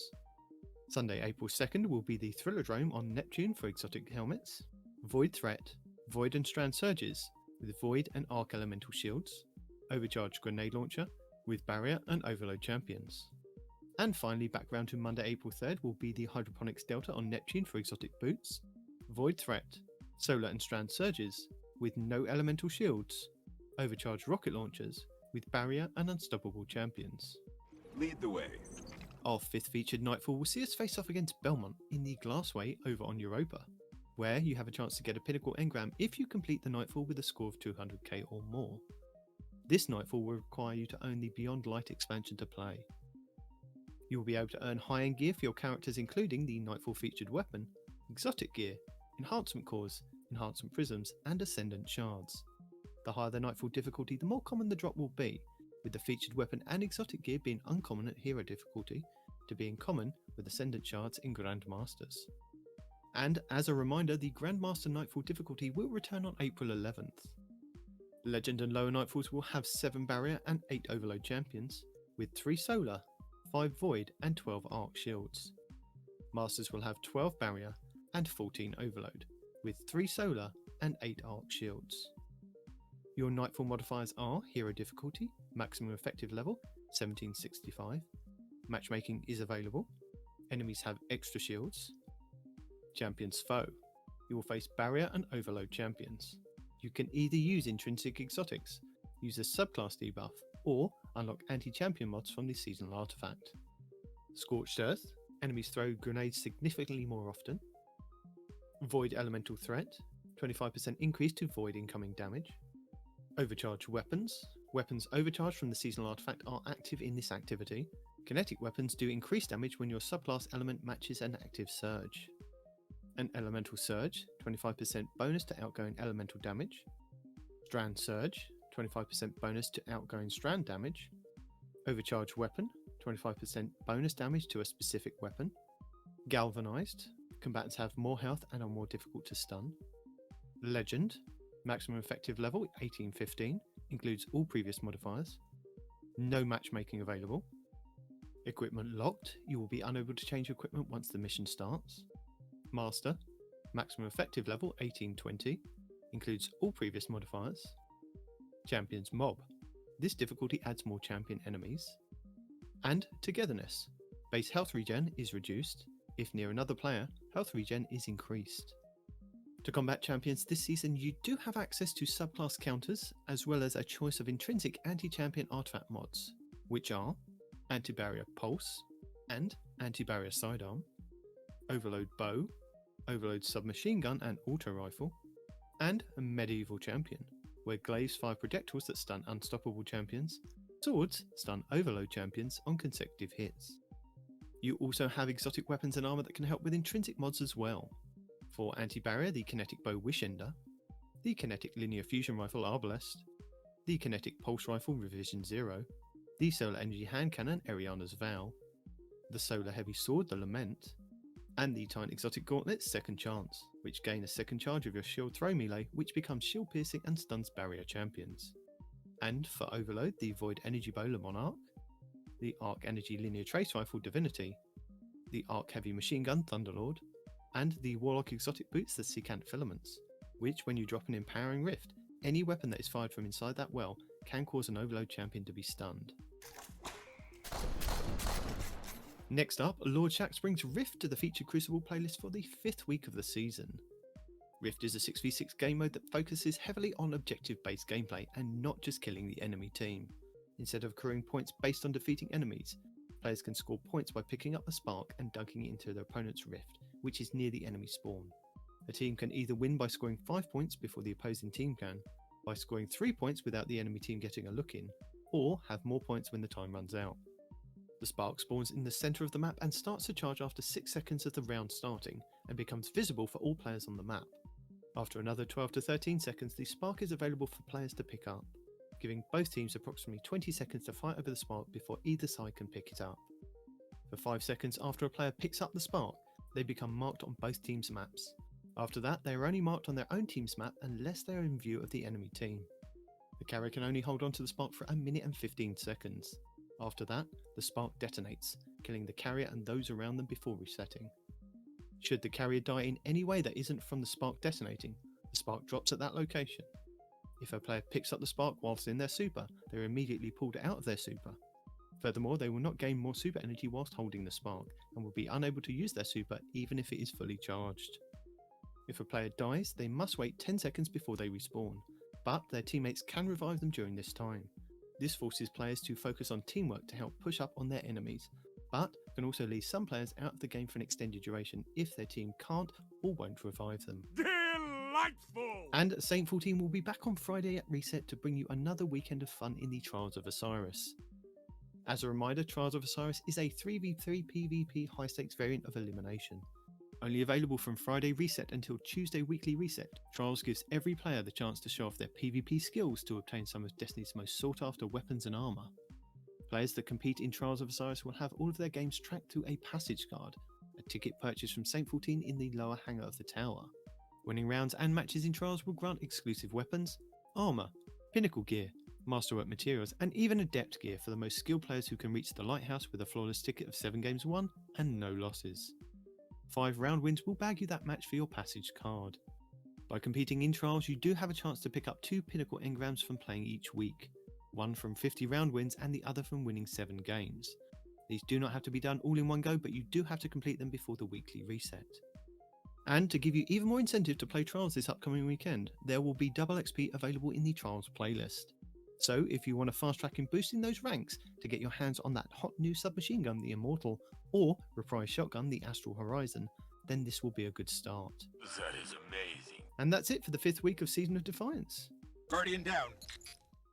And now that we've covered this week of Destiny, what about this week at Bungie? Well, we've kind of covered most of that. I say we.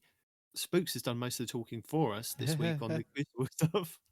Hey, I appreciate outsourcing is important. Sorry, guys. You contributed a little bit of shouting in there. Got to do my own part of the heavy lifting, you know? Hey, Absolutely. I appreciate it, my friend. So this week at Bungie, we start off with a tribute to Lance Reddick, who sadly passed away, which we kind of gave our thoughts last week. Unfortunately, our Commander Zavala has passed, and I'm still kind of shocked. I think a lot of the Destiny community is still shocked that happened. I think they said on the Last Word podcast that somebody actually checked his Bungie account and he was playing Destiny the day before he died. Wow. It's like, yeah, like going through the campaign like the day before. Like we live in weird times.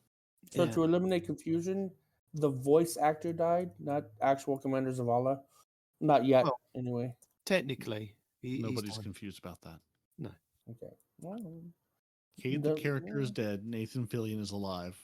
Lance Reddick is dead. Commander Zavala is alive. And we did read out the statement that Bungie put out last week, going over that. And also this week at Bungie, did you see our graphs? And Spookz told you there were graphs. We will link them in the show notes to go and have a look at the Crucible update if you want to, because if you want to have a look at the graphs, they're there. But we read you the stuff. We've told you the stuff. We've gone over the stuff. There's not that much stuff that we left underneath the rock, apart from those graphs. Many graphs. Many graphs. Yeah, are they pretty graphs? Just many graphs. They're certainly not their prettiest. They show a lot of lines going up and down, basically saying that our fire team matchmaking is working like we intended to. Yeah, that's what. Did you watch the Astacross breakdown where they were talking about how they immediately found the cheaters because the skill level didn't match the rank level or something like that? So the extremes of the pinks were the cheaters. I was like, ha! That's funny. That's a good thing. So Respawn. Yo. Raid Master Mode and Challenges rotation starts next week. Let's get it. Are you ready? Are you prepared? Bro, yeah. Are you even going in because you have your exotic already? Why go back in? Why even bother? Because I still need the red borders, dude. The weapons, the legendary weapons from the raid are so amazing. The shotgun has a unique roll that does not roll on anything but heavy. So this is the only special and or primary weapon that rolls with this combination. And I gotta get that anyway. Which is for this season anyway. Okay, so the combination. Hold on, I'm on fire. Okay. I mean, you can't sit here and tell me it's the only thing without telling me what the thing is. Repulsor burst and destabilizing rounds. You've seen that on heavies, right? But you haven't seen that combination on anything but a heavy. So this is the first non-heavy weapon that comes with repulsor brace and destabilizing rounds, and it's on the special. So it's going to be amazing. It has to be that combination because I swear I've got something with the repulsor on it. Yeah, no, there's a lot of stuff with repulsor, and there's a lot of stuff with destabilizing. Yeah, or only heavies so far have rocked both of those. Okay, fair enough. Yeah. So and then the auto rifle. The auto rifle you can get target lock with reconstruction. What? Target lock with rewind rounds. What? My friend Rufus and I need to make an acquaintance because I've met his acquaintance many times in Iron Banner so far.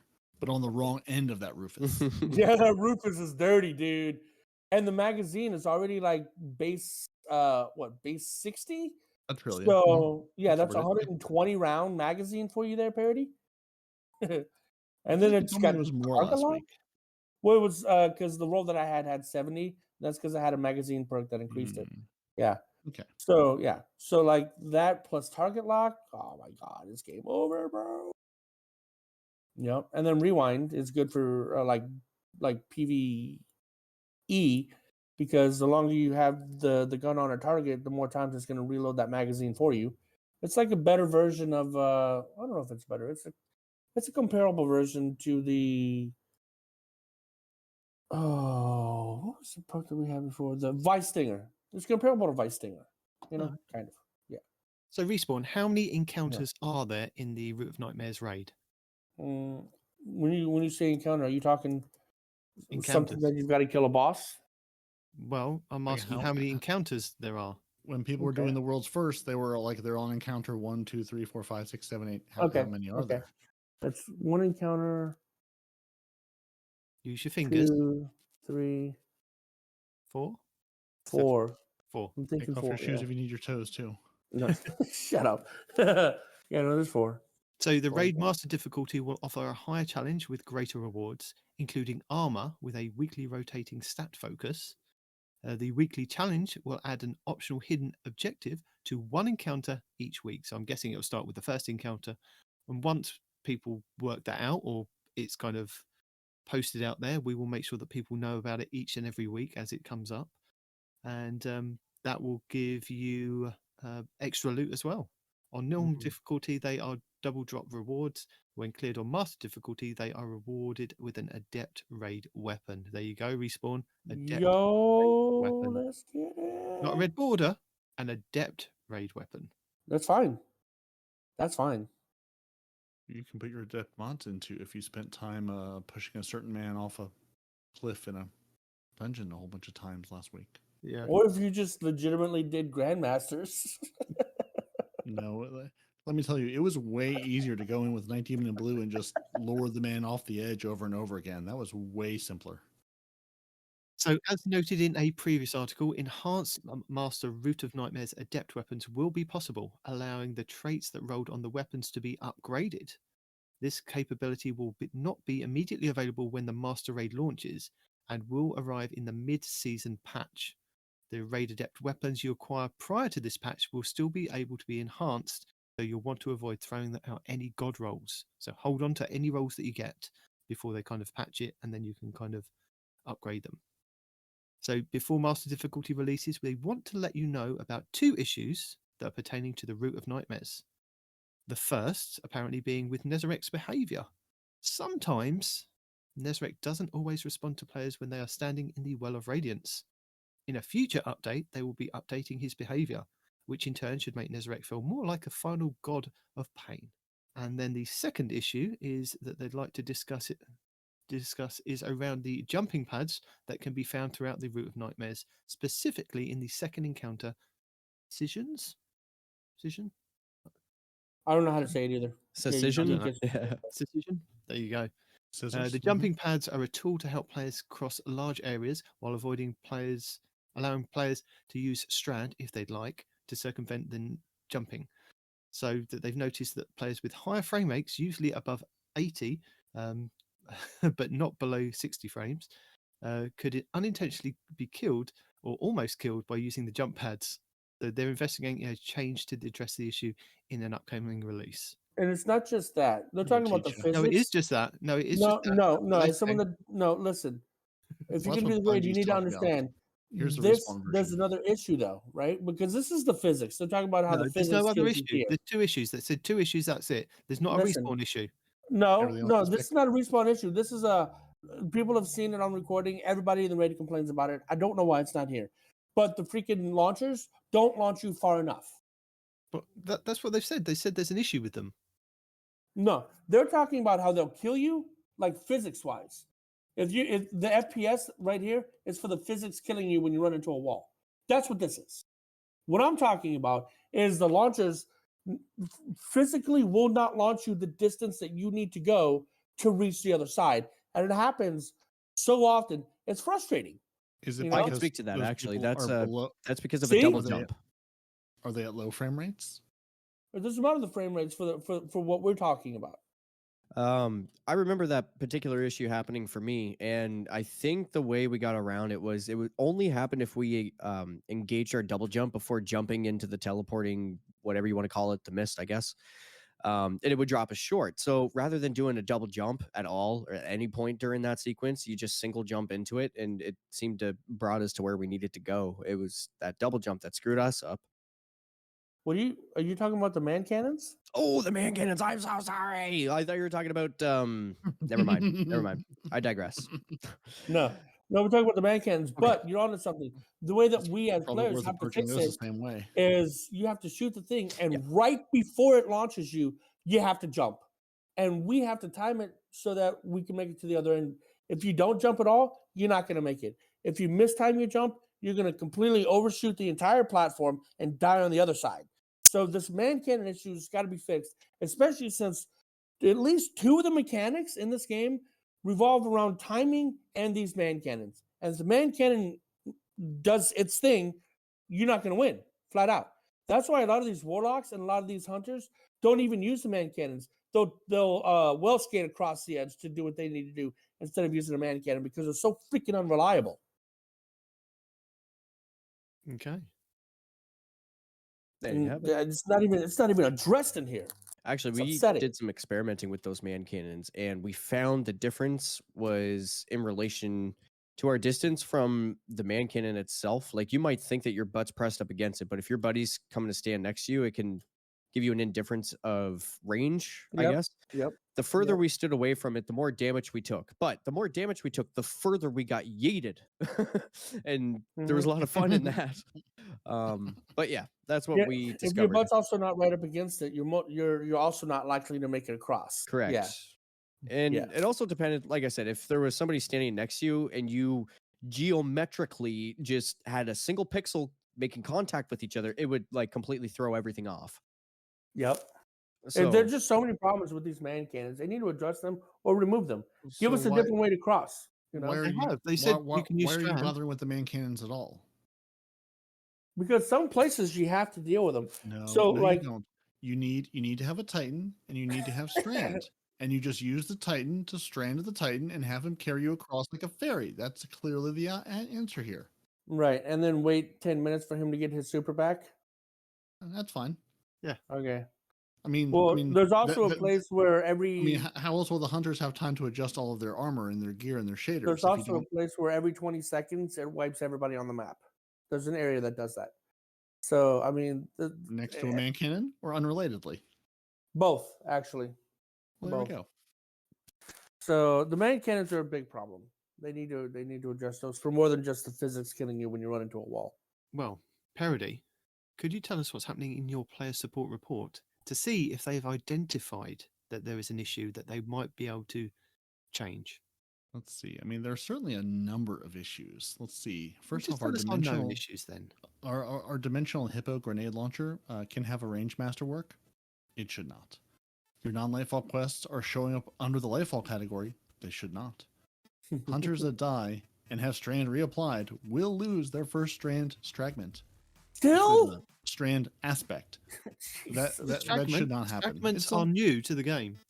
the strand fragment. It's only for strand. The puka fish give them to you. Yes, hunters yeah, that I die know. Well, and it's have been there strand for the last reapplied 3 weeks. will Okay. lose their first strand aspect. That's the word. If you have your thunderhead grips, those are missing as an ornament for your armor synthesis. They shouldn't be missing. Certain heavy weapon archetypes are not benefiting from their equipped third reserve mod. We're not going to tell you which ones, but certain ones. Your unpowered melee can produce faster melee combos in quick succession than your powered melees, which is very silly. We don't want that. Commendations are grayed out as already given in some activities, even though you haven't. Your master dungeons aren't showing artifice armor in the reward preview when selecting the activity, and they should. The shielding foe activity modifier is showing as a placeholder icon. It should have the shielded foes icon, which it does not. They are also investigating issues with players being unable to join competitive Crucible matches after their in-game suspension is scheduled to expire. Players affected by this, basically, you need to do the whole change to a different character, hop into a competitive match, play the competitive match out all the way, hop back to the character you want to use, and then your suspension will be properly lifted. And finally, players in the Legend and Master Lost sectors and Master Wellspring can become soft locked on a black screen when wiping to orbit. Players in this state can manually return to orbit to fix the issue. And that's all the issues they're going to tell us about in the TWAB. There is always the known issues list, where there are many more known issues. But those are the ones that Bungie wanted to highlight, which, yeah, I think pound for pound have been the same ones they've highlighted every week. Yeah, So they're working on fixing things. But yeah, those are the things that they're like, listen, we're going to tell you about these. Like, they still don't mention that the fact that the commendation screen just doesn't load in Gambit. And half the time doesn't load in the Crucible or Iron Banner. Just, the other day in Iron to Banner, it told me that I'd already given out commendations. I was like, no, I haven't. Mm-hmm. Yep. And did you know with your commendations, if you go to the screen that tells you all the results and you click on the little star, you can give commendations as well, rather than wait for the characters to come up.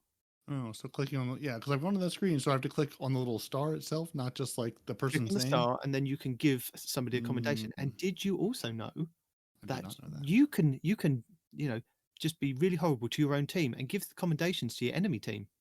You can do that if you like. No, what? Oh, yeah. How do you do that? You do it by accident because you look at that screen and you go, "Oh, the top one must be my team. I'm going to give the commendations," and then you realise you're on the bottom half of that screen, and you go, "Oh, I didn't realise I could give it to the enemy team." So yeah, you can give your commendations to the enemy team if you fancy. I'm just saying, sometimes your team deserves it. They're like, listen, none of you captured a zone this entire time. That's why we lost. The other team clearly deserves these commendations. You wiped the floor with me. You deserve a commendation for being the most funnest player on that team. Me and Mikey got into it the other day while we were playing Iron Banner. And I was like, dude, give out accommodations. He goes, no, it's a useless system, and I refuse to participate in it. If I don't participate in it, they'll eventually get rid of it. I'm like, you no, they won't. Son of a... No, this is what people said. That's not how any of that when works. we had the Eververse introduced, people were saying we're boycotting the Eververse, and if you boycott the Eververse, it will slowly be taken out of the game. And look at Eververse now; there is more Eververse than I can shake a stick I've at. definitely given accommodations to the enemy team multiple times. if they're good at sniping, why not? Yeah. Listen, let me point you at Gambit as the reason that simply does not exist. If that were the case, Gambit would have been gone far more years ago. Yeah. But Gambit is still here. And also, now again, I granted, the people I follow on Twitter are a lot of the content creators, streamers, fellow podcast friends that I throw on a Destiny list. I've seen a couple of the non-Gambit mains actually say they were having fun in Gambit this week. Like, it's weird. It's very weird. It's Iron Banner this week, so with the loadouts we have, you can clear ads really quickly and do a lot of boss damage. Yeah. Like the Hunter Void build right now, where you have the wave splitter, you'll clear out an entire island by yourself in a couple of seconds, and then still do massive boss damage. Yeah, it's crazy. Like it's just a horde mode, everyone. It's just a horde mode.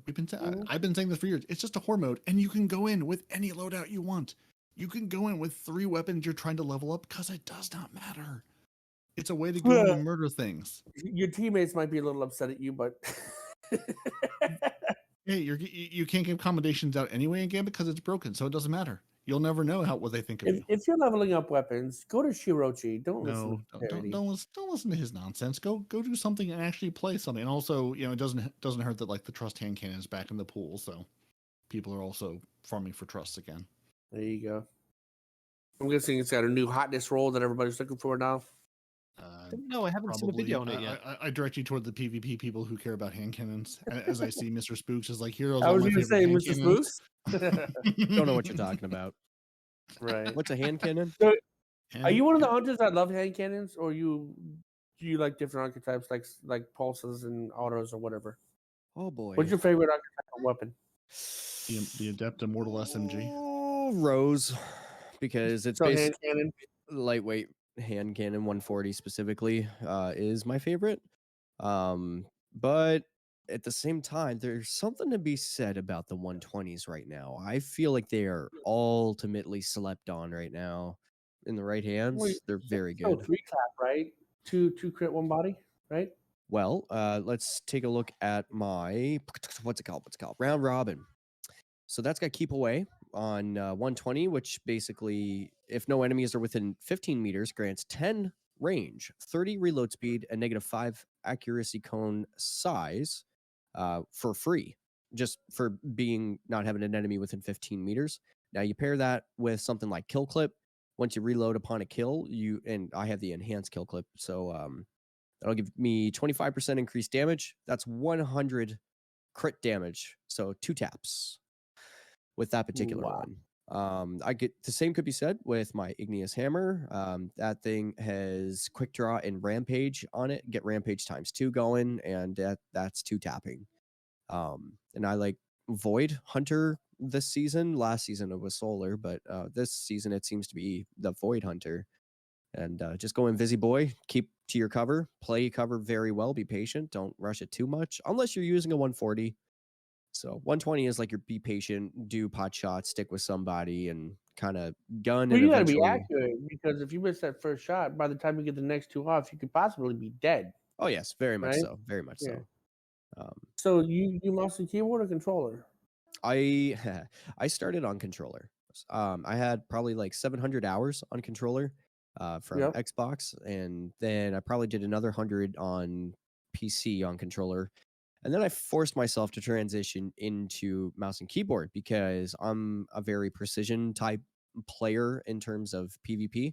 And it just felt more genuine behind mouse and keyboard. Now, if I was using something like a fusion rifle, if I was a fusion rifle main, I'd definitely be on controller, because there is something to be said about the reticle friction that's intrinsic to the controllers for fusion rifles versus using them on mouse and keyboard. Now that I'm a mouse and keyboard main, because of my precision type gameplay style, I could definitely notice when I'm coming against a strong controller player, and they tend to use weapons that benefit from that reticle friction, such as fusion rifles. And let me tell you, on the high end, like, a lot of people think that controller can never perform in the high end, and I'm telling you, it certainly outclasses me. It's very good. Well, reticle stickiness is very important, dude. I mean, that's the difference between headshots and not headshots, you know? So that's really important. And that kind of supports like my personal opinion, and that's the key word here, where I think that there should be a toggle switch option in the game that allows you to choose whether you want complete open, cross-platform, I guess, or not. And then when it's turned off, you just stick to the pools of your system.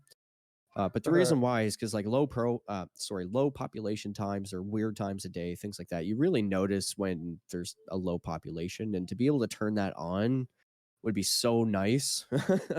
But you know, the stigma behind the whole, well, MNK has benefits. It's like, okay, so does controller, but like, we could sit here and have this argument all day long until we're blue in the face. The matter of the fact is, no other games are doing this. And I think at the end of the day, everybody just kind of like, once we get over it, it's going to be fine.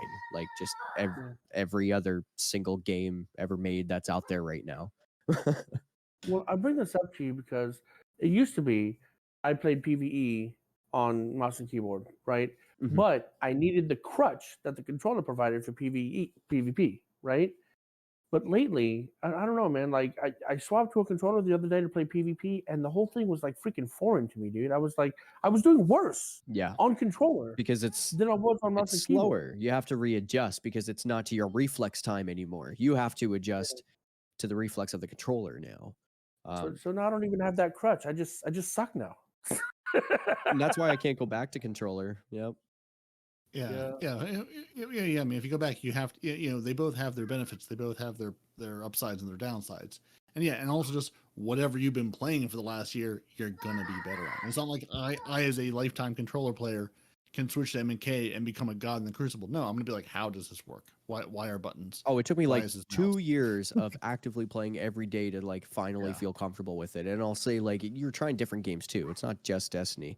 I will tell you this: if you're considering trying this, hold on. You're telling me there's other games out there? Well, I mean, there might be Assassin's Creed that collaborated with Destiny 2 that other people may try, right? Okay. Oh, that's fair. Okay. You know, there might be a Monster Hunter World. You know, who knows? And nope. Collabs only. And the reasoning that I have behind this is MNK does not translate in a game like Assassin's Creed, where we all grew up on controller in that game. It just doesn't work. But yeah, like in terms of FPS shooters now, like I'm stuck on MNK now for all FPS because of this. Yeah. Especially the ones where you gotta like sit back and you gotta do the long range sniping. Oh man, that precision that mouse gives you is just done. That's my dopamine. Yeah, the precision connection shots and stuff like that. Optimal TTKs, being able, and like not even just optimal TTKs, but being able to slide out from a place and to like kind of guesstimate where someone's going to be. You're not gonna do that. Nope, that doesn't exist. Everybody who can do that is cheating, and no, it's just being a hunter in PvP. You're not seeing Titans doing this. You just see them press W with an overshield. There's no way. Correct. There's no way a warlock. Not even a warlock. A warlock can because they have additional freaking air accuracy. But there's no way a freaking hunter or titan is jumping in the air, insta headshot sniping me when I'm just like, bro, you serious? Correction. There's a thing called Strand now that people are doing it intentionally now. This is before Strand. I haven't gone into PvP except for this weekend since Strand. Okay, so what I'm talking about is pre-Strand, and sliding out immediately headshotting you. I can guarantee that sniper's an Eye of Saul because it's the only one that goes above 50 AE before all these changes. Bullet magnetism, it absolutely is. It's also fun watching those clips that, like, again, some of the PvP streamers will post of the headshot and they'll slow it down. They're like, I did not deserve this, because you'll see that bullet that'll be at like, a foot away from their face, and it will somehow still give them the one-shot kill. They're like, I did not deserve this snipe. Yeah. But the game says, yes, you did. So yeah, no, there is some level of magnetism even on mouse and keyboard, right? Oh, big People time. are like, oh, the mouse and keyboard doesn't have magnetism. Oh, It absolutely. does. Oh, it's not as strong absolutely. as mouse. It's not as strong as controller, but there is some magnetism on mouse and keyboard. Yeah. Oh yeah, absolutely. There is still a requirement of skill to be involved in order for those plays to be had, assuming you're not loosely quoting cheating in some fashion. Oh yeah, no, I got skill. I got a wallet with some in the wallet is a card that's got numbers on there, and I use these numbers to get a software, and that software shoots people in the face for me. So you're breaking terms of service. No. Banned tomorrow. No. Know why? I'd have to play PvP to get banned, but I mean, I feel like you could do it. I feel like you could do it in PvE. I believe in you. I feel like you could get banned Alpha Raid. You don't need to. You don't need to, man. That's dumb. I'm not saying you need to. I'm just saying I believe in you. I think you could. Yeah. Well, no, even in PvP, I have no problem aiming. And one of the guys I was playing with the other day is like, God damn it, Marine! Just stop shooting it before I get there, because it was two of us that we were in charge of Nezarek popping his crit points and catching his ire, right? And every time his crit points would come up, I'd be like, pop, pop, pop. And the dude would get because I'd have him every time. And he'd have to run after him and catch the ire off his stomach instead of shooting him, which was making him mad because he'd have the harder of the two jobs. You know what I mean? Well, you don't know what I mean. But yeah. And he was just mad. So in PvE, my aim was on point, dude. But in PvP, those are humans and they're people and they move differently and they're harder to hit and they're aggravating and I don't like it. Yeah. And that's why you stay in your raids where we put you. Really, where you put you. So finishing up the TWAB this week, there was a lot of movies of the week and art of the week dedicated to Commander Zavala and Lance Riddick. So if you want to check those out, those will be in the show notes, or this week at Bungie will be in the show notes. You can go and check that out. And shout out to all the folks that are putting all the vigils out there. I've been seeing them in the social spaces. It's really nice to see. Yeah. Everybody knows I dislike Zavala. Everybody knows this. But the last picture that we're talking about right here, they actually replaced Zavala's head with Lance Riddick's. And I think that's the most appropriate thing I've seen in a long time, honestly. It's really well done. And yeah, it's a shame. I don't know how they're going to go on. I don't know what Zavala's got left in the storyline, guys. Because I'm not going to say any spoilers, but they've already access denied. Yes, you are. Yeah, please don't spoil that, because that really annoyed me, because I was listening to another podcast, not one of our kind of linked ones, but they were like, "Oh, spoilers if you haven't played the story this week." And I thought, I'll look quickly. I paused it, looked down in the show notes. There was no timestamp to say when to skip to. So I was idly trying to skip past it until I skipped about 20 minutes, and they were still talking about it. And I managed to skip to the bit where they said what had happened. See, our fans in our Discord, played me, dude. They played me. And before we all separated after doing the raid, they're like, "Hey, Respawn, did you play this week's thing?" And I'm like, "No." He goes, "Just remember."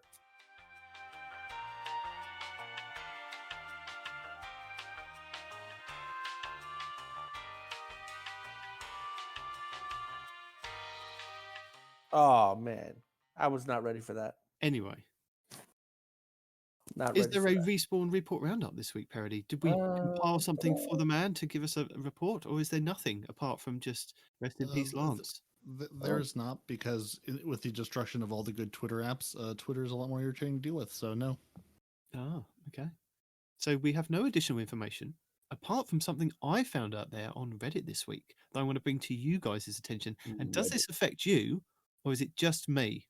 Because it turns out, apparently, there is a cap on emotes. Turns out, if you max out page 13 on the emote menu, you start losing emotes. What is this about, Bungie? Now, this was a post by, I think it was Doozit or Dooz. I'll link it in the show notes anyway. Yes, but several of his friends, the Snurv, Quip, Bunker Gamer, and Slayer, are starting to lose their green emotes and their blues because apparently 512 emotes is the cap. And the same might go for shaders. Right now, Snurv apparently owns most of the shaders and is possibly at 399. Won't hit 512 till sometime next year. But the shader might be a problem. What is this? The cap on emotes? Oh my word! So reworking emotes when, Bungie? Since you can't even hold all the ones that are available, right? Yeah, you can't go back in and repurchase them. But that's how do you know if where you store got your any that's emotes. missing though? you got to look for one you own, and it's no longer there. Yeah, but I didn't memorize all my blues and greens. Did you? No. Absolutely. Oh no, You I've got didn't? empty stuff. I've got 1, 2, 3, 4, Yeah, 5, 6, 7, 8, 9, 10 empty slots. And how many pages though? Because it's what, 13 1, pages 2, you said? 3, 4, 5, Yes, 6. Oh, I've page- only got 7 pages. Oh wow, I'm not even 512 close. emotes in Yeah, so you're total is the cap, and then you start losing. All right. So there was one thing I did want to mention that I forgot about. Nitedemon, which iron shader dropped for you this week that you said you were missing? Iron Bone, I believe it was. Iron Bone. Okay.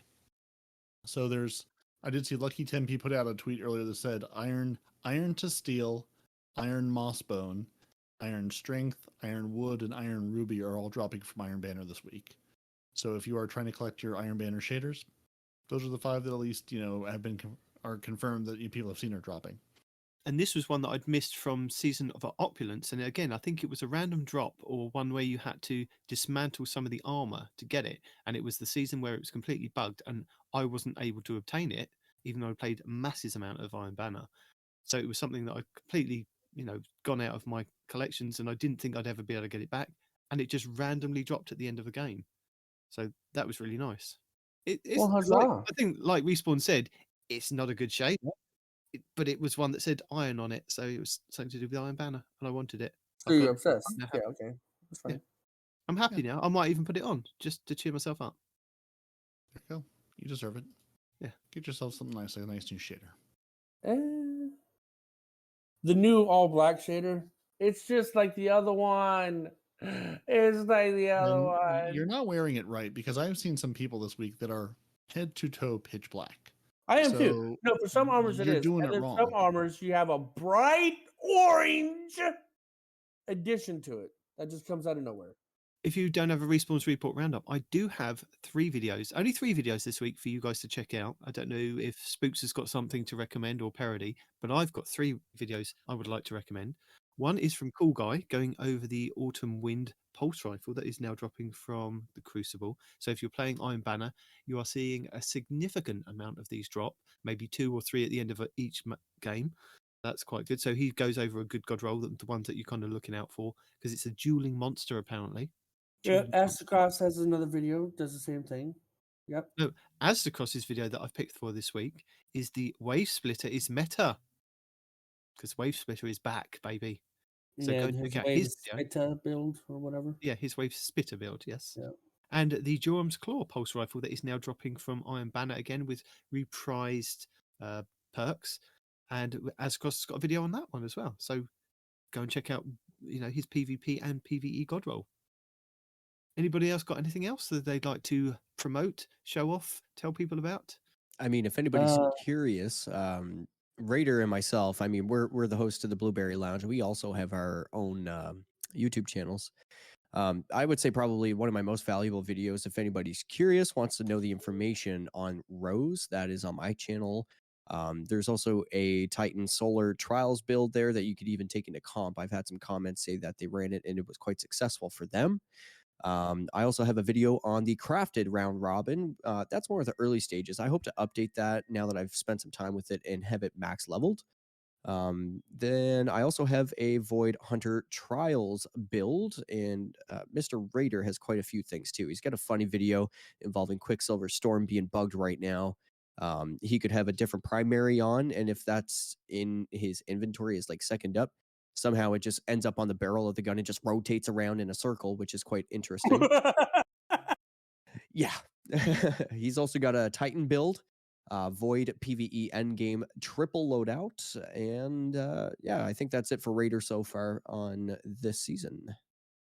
I think I featured your video a couple of weeks back on the Titan build. Just to throw it in there for Respawn, that because I thought it was really fascinating, your trials one that you put together. But if you want to give me all of those links in, so I can put them in the show notes, that'd be perfect. And then where link to your channel would I go to find all these lovely links to all these videos? Where would I go in YouTube land? What buttons would I smash into my keyboard? On YouTube land, you would go www.youtube.com/@sweaty_spookz, ending with a Z as in Zulu. Not zebra. Excellent. Not a zebra. Or zebra, as some folks were teasing me about. And your co-host with many 8s in his name is also linked right from your channel. That is correct. Right on my main homepage, he is a featured channel, so you can't miss him. Also, I do want to add something that we rarely ever add, or at least it's been a long time since we've added. Everybody knows Plunder the Booty. We recommend him if you want builds, if you're looking for builds, no matter what class, no matter what subclass, no matter what activity, Plunder has got you covered. For my hunters, your fashion game, if you need improvement on your fashion game, there's a guy called Spider Sides. That's all he does is fashion. Like, I used to look at him, I used to look like Red Hood. And if you know Red Hood, you know. If you don't, you don't. He's got builds to make you look like Joker, the good Joker, not the stupid looking one. He's got builds to make you look like Venom, Spider-Man, Wolverine, whatever, man. And he does it for all three classes, but mainly for the hunters. So if you're looking for fashion and you just need inspiration, Spider Sides is a good place to start. And how would I spell his name if I'm looking for it? Spider Sides, CIDES, all one word. And that will be linked in our show notes. There you go. There you go. Well, thank you very much, SweatySpookz, for joining us this week. It was much appreciated at such short notice. But you were the first person that I thought of that when it came up that we were talking about Crucible, I thought, who do I know that is a Crucible, player that puts out videos on Crucible, that plays in trials, that knows what they are talking about? And as a hunter. Okay, and a hunter. Added bonus. And you were the only person I thought of. Not Respawn didn't even come into the equation. So I shouldn't. PvP, I don't even exist, bro. No. I mean, in our community of extended communities, I found that was the one particular niche where like no one particular person, face, or name came up, and I'm hoping to fulfill that. That being said, Nitedemon, respectfully, would you mind if I did a little plug here right quick? Do you do exactly what you want? Well, you just did like 3 plugs. What the hell? Away. Yeah, there was one that I left on the reserve out of respect. Make it 4. Go ahead, dude. No, Go this for is 6. You should know this is the show that we like to share as much information as possible. So if that is plugging anybody else's show, anybody else's channel, anybody's video, this is the place that I Unless like. you're more popular than us, in which case, no. No, even that. No. You've been telling people to go to Plunder the Booty and Spider Sides and Adstacross and let's be honest here. Crossbolt and Fallout for years. You can't say that. Need our help. They don't need our help, but we like to help people direct to them if they are new to the game, or even if they're not new to the game and they just looking for that specific video and they haven't been able to find it. We found it for you. It's there. So Spookz, the floor is yours. Absolutely. So earlier you got the YouTube plug. You can also find my other plug of Twitch as just SweatySpookz. I'm sure you'll find me. But the thing that I wanted to plug most is being a representative of the Blueberry Lounge. Not only are we a podcast, however, we just recently opened the doors to be becoming a clan. That being said, the clan is quite early, and we're hoping to recruit some folks that can help us get our clan bounties done, because that's quite difficult and that's quite a challenge at the moment, if I'm being honest. I think there's like 5 of us. Oh, wow. But that being said, you know, we understand too that most of the folks playing the game are either veterans or have been dedicated to their clans, and we don't want to pull anyone away from where they're already committed or dedicated to. That being said, if you happen to be in the market looking for a clan of skilled and chill folks that are happy to really play in any asset or facet of this game, please consider joining the Blueberry Lounge. We offer a podcast, weekly podcast. We have LFGs to our extended communities, being the Owl Sector Alliance. And yeah, we're just really chill people. Just want to chill. Well, let me ask you this, right? Are you a PvP main? Although me and my host may be PvP mains, I would not say that we are PvP exclusive. Okay. My brother Ryan, who's currently in my clan, you know, he's there because I'm there or whatever, but he's always looking for a PvP clan. You Always. keep peddling poor old Ryan out to everything. Well, no, because he I've heard asked so me the many other day stories if of I Ryan knew over any the last PvP couple of clans. weeks. Ryan, this goes out to Ryan specifically. If your name is Ryan and you're looking for a PvP clan, the Blueberry Lounge is your answer. The point is he asked me the other day if I knew any PvPs. I didn't. So And now you do. There you go. Delivered So to I'll your probably send doorstep. it in your direction. Now, His tag Ryan, is P3REZ.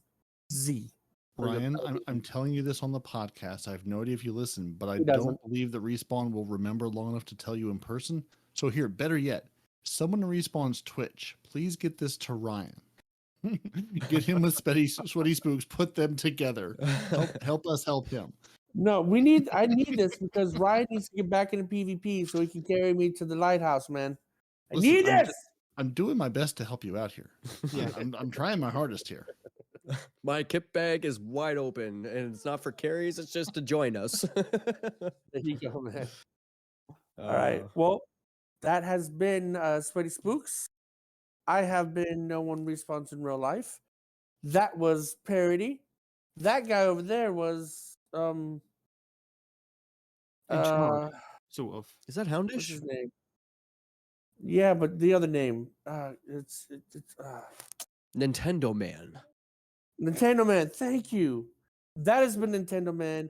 This has been Two Titans and a Hunter, and that is Peroty giving you the closing. It sure is. I'm going to say thank you for joining us. Just like you, Zep Orbit, I know you're somewhere nearby, being threatened with a good time. The T-Rex King, Dedicated AM64, Scarlet KM, Star Vortigé, Carver 2782, Wee Noble, Golden God 1562, basically NACL, basically Salt. The guy's just Salt. Zombie Pops, keep him inside on a hot day, doesn't go well when he melts. PP Pipe, Lord Master Chaos, and the Drifters Driftwood, our lovely, glorious patrons who have gone to patreon.com/TTAH and said, we like what these fine people do, or at least we like that they led us to shows that we like more than them, but we still give them money and we appreciate them. And we appreciate all of them for helping us do what we do. I appreciate Nitedemon over there as a Titan. I appreciate Respawn over there as our PvE hunter. I appreciate SweatySpookz as our PvP hunter. And one day when we get into the campaign, he will understand that the secrets of the game is not Arf, who will be back one day with lore. One day, not today, not tomorrow, but one day. But if you have questions, really for anybody, for anything, shoot us an email, 2titansandahunter@hotmail.com. We're on, really, we're everywhere. YouTube, Twitter, Instagram, Facebook, 2titansandahunter. Find our show wherever you get your podcasts. You will find other great podcasts through our podcast, because that's the way podcasts work. Follow us on YouTube for each new episode, weekly update video, and live streams. 2titansandahunter.com will get you to all the places. If you'd like to join the Otter Dance Troupe, threaten us with a good time, throw more grenades, join our Patreon, patreon.com/TTH. If you're looking for a more casual encounter, coffee.com, ko-fi.com/2titansandahunter. You can toss us a couple bucks that way if you're just feeling like it. And if you like the thrill of live action and spicy language, head over to twitch.tv/no one responds in real life. for raids, D&D, and really, there's no way to tell what it could be over there. If you want to keep it family friendly like a proper British gentleman should, head over to twitch.tv/2TitansAndAHunter, streaming early in the mornings for us in the US, less early mornings in his native land of the kingdom. And really, go to their Twitches, hit the button, you'll know when they stream and what they're streaming. Thank you, SweatySpookz, for joining us. Thank you, Respawn, for participating. One day you will go through your activity. Thank you, Nitedemon, for putting this all together and making this happen every week. Tell the people where they can find you, or tell them goodbye. The floor is yours. I'm out of here. I'm going with you. Let's go play some Iron Banner. I'm going to, but I'm not playing Iron Banner. I gotta go try to solo this stupid. Anyway, deuces! Two Titans and a Hunter, a Destiny 2 podcast.